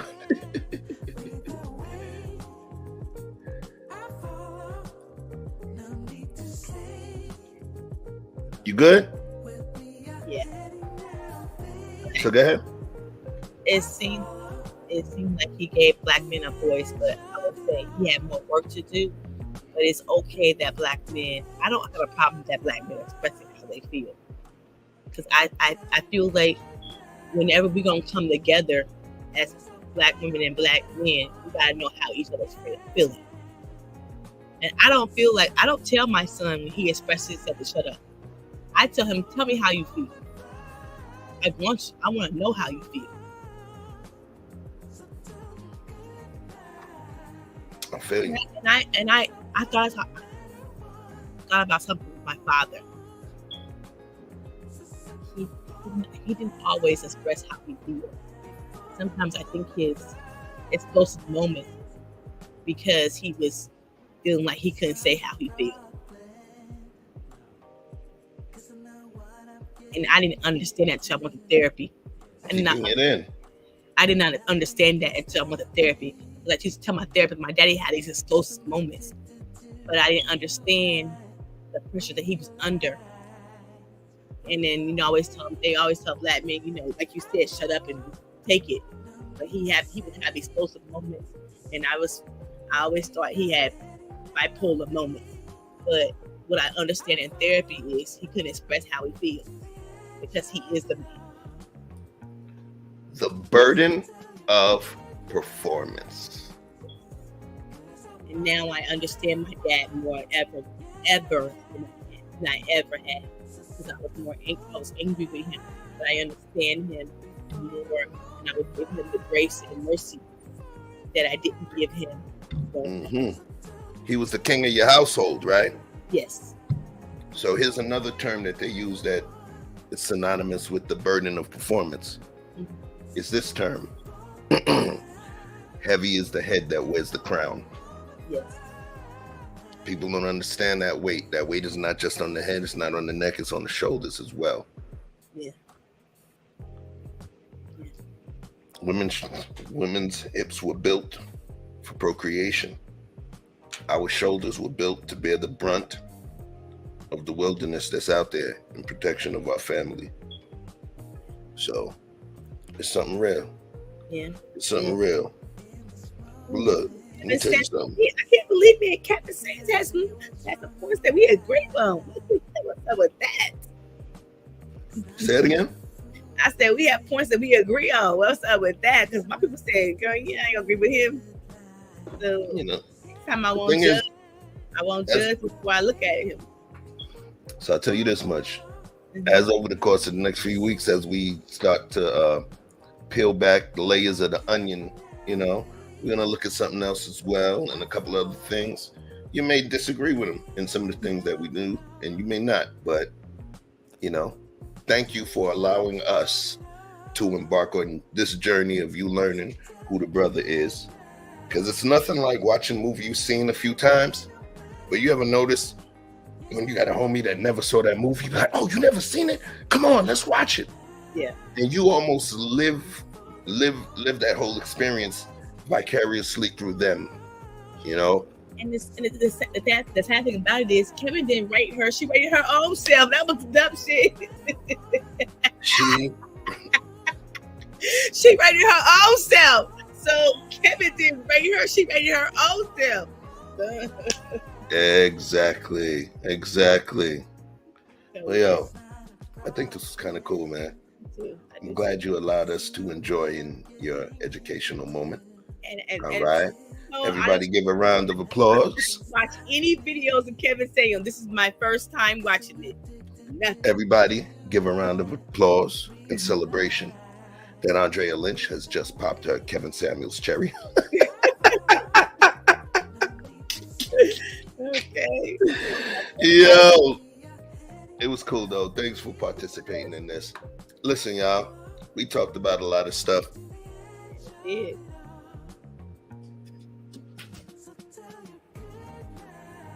Are you frozen, Chef? Chef, you frozen? I think you frozen, Chef.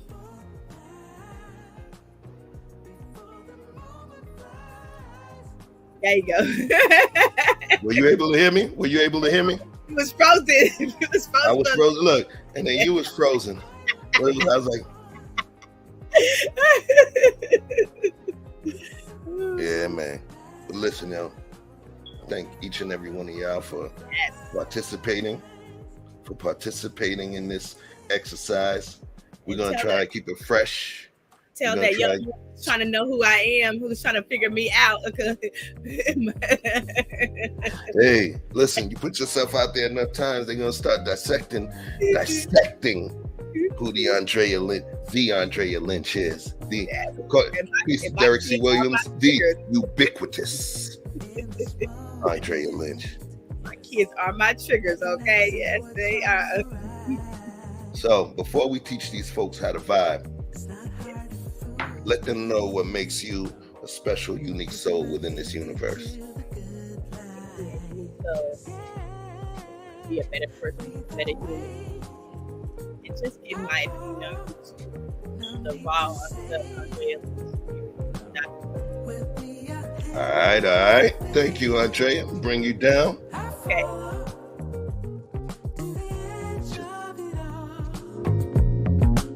Yo, I love this song. Crazy not hearing the song played. You gotta go now to YouTube to go get it. It's weird with the brother not being on the planet anymore. No more times for revolutions around the sun. Do I agree with every single thing that he said? No, not every single thing. But I do believe that brother is important, clearly important to the conversation. He brought a high degree of articulation to the things that we as men have dealt with, and he was able to express certain things that we could not have expressed. So I appreciate what he's done. And people that want to disparage the effigy of a man that's no longer with us, you got to give him his props for what he created. We got slave owners that have buildings and streets named after him. We have slave owners that are on our money. But this man created a high degree of resonance in a conversation. But people want to disparage his name. It is what it is. We do that. But we got to show some level of appreciation. You know what I'm saying? So peace to KS. Thank you. Rest in peace. Peace to the homie Boozy. I felt you. I felt the pain when you said I'm tired. So I look forward to you moving forward and doing something about it, bro. That's all I'm saying. But I want to thank each and every single one of you folks that came through tonight to participate in this intellectual debauchery, as I call it. We're going to vibe out before we vibe. Love y'all. That's what we do. Yes. Shout out to Vividry, the artist that created this song. I cannot say what's wrong or right. You know, we're still gonna give you vibes. It's not hard to fool me. But I just needed this a little bit. 'Cause I'm addicted to the good life. Yeah. Lead the way. I follow. No need to say. With me, you're heading down, babe. I follow. To the edge of it all. To the edge of it all. So tell you good lies. Cause I'll find no better one. Yeah. Tell your good lies, because I'll buy it no matter what. Before the moment Now, before the moment flies, y'all. Cause I'll find no better one. Because I'll buy no matter what. No matter. Before the moment flies. Gotta do it before the moment flies, man. It's not a problem. No. 'Cause I know. Peace, love, and light to you all. We ain't kicking you out to the street. We're gonna float you out on some vibes. Peace. Club on jump, it's the weekend. You done come true with the big friends. Hitting down doors, that's a defense. Rolling with all, that's an offense. It me change, you let me peach in. With a bull shaking to my maybe drop ins. So they don't buy, and I say, so they don't buy, you the kid play, baby, baby, baby, baby. Tell me what you want. Julian, I know you need fun. Ever since remember we been knocking at the door. Y'all been moving paper, we be running up the school. Y'all before that pillar, we was sleeping on the floor. West side Africa, you know the shit ain't hard. I don't care what they say. We don't care. Driving all night long. I don't care what they say. We don't care. Papa, baby, come roll with me. All night long. As times relax, my mind's relax. I got now from who got next. Here's my number, just send a text. You got a man and she responds, nah. Okay, showing up. I'ma let you go, don't wanna hold you up. I'ma call your phone when I put it up. Whoever let you go must be them as far. Wait for. Girl, you so fine, I pay for. Fly you first class to LA for. Body so blessed, I pray for.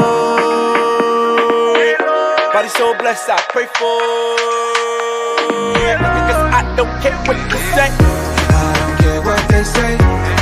We don't care. Driving all night long. I don't care what they say. We don't care. Driving all night long. My nigga, I killed it. Night long. That's the part where you get your girl, nigga.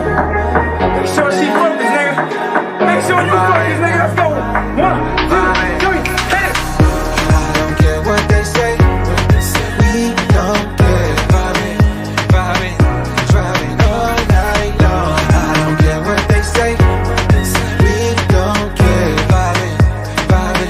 Driving all night long. I don't care what they say. We don't care. Driving all night long. I don't care what they say.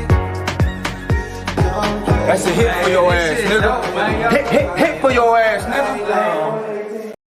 All night long. Woo. It's a wrap.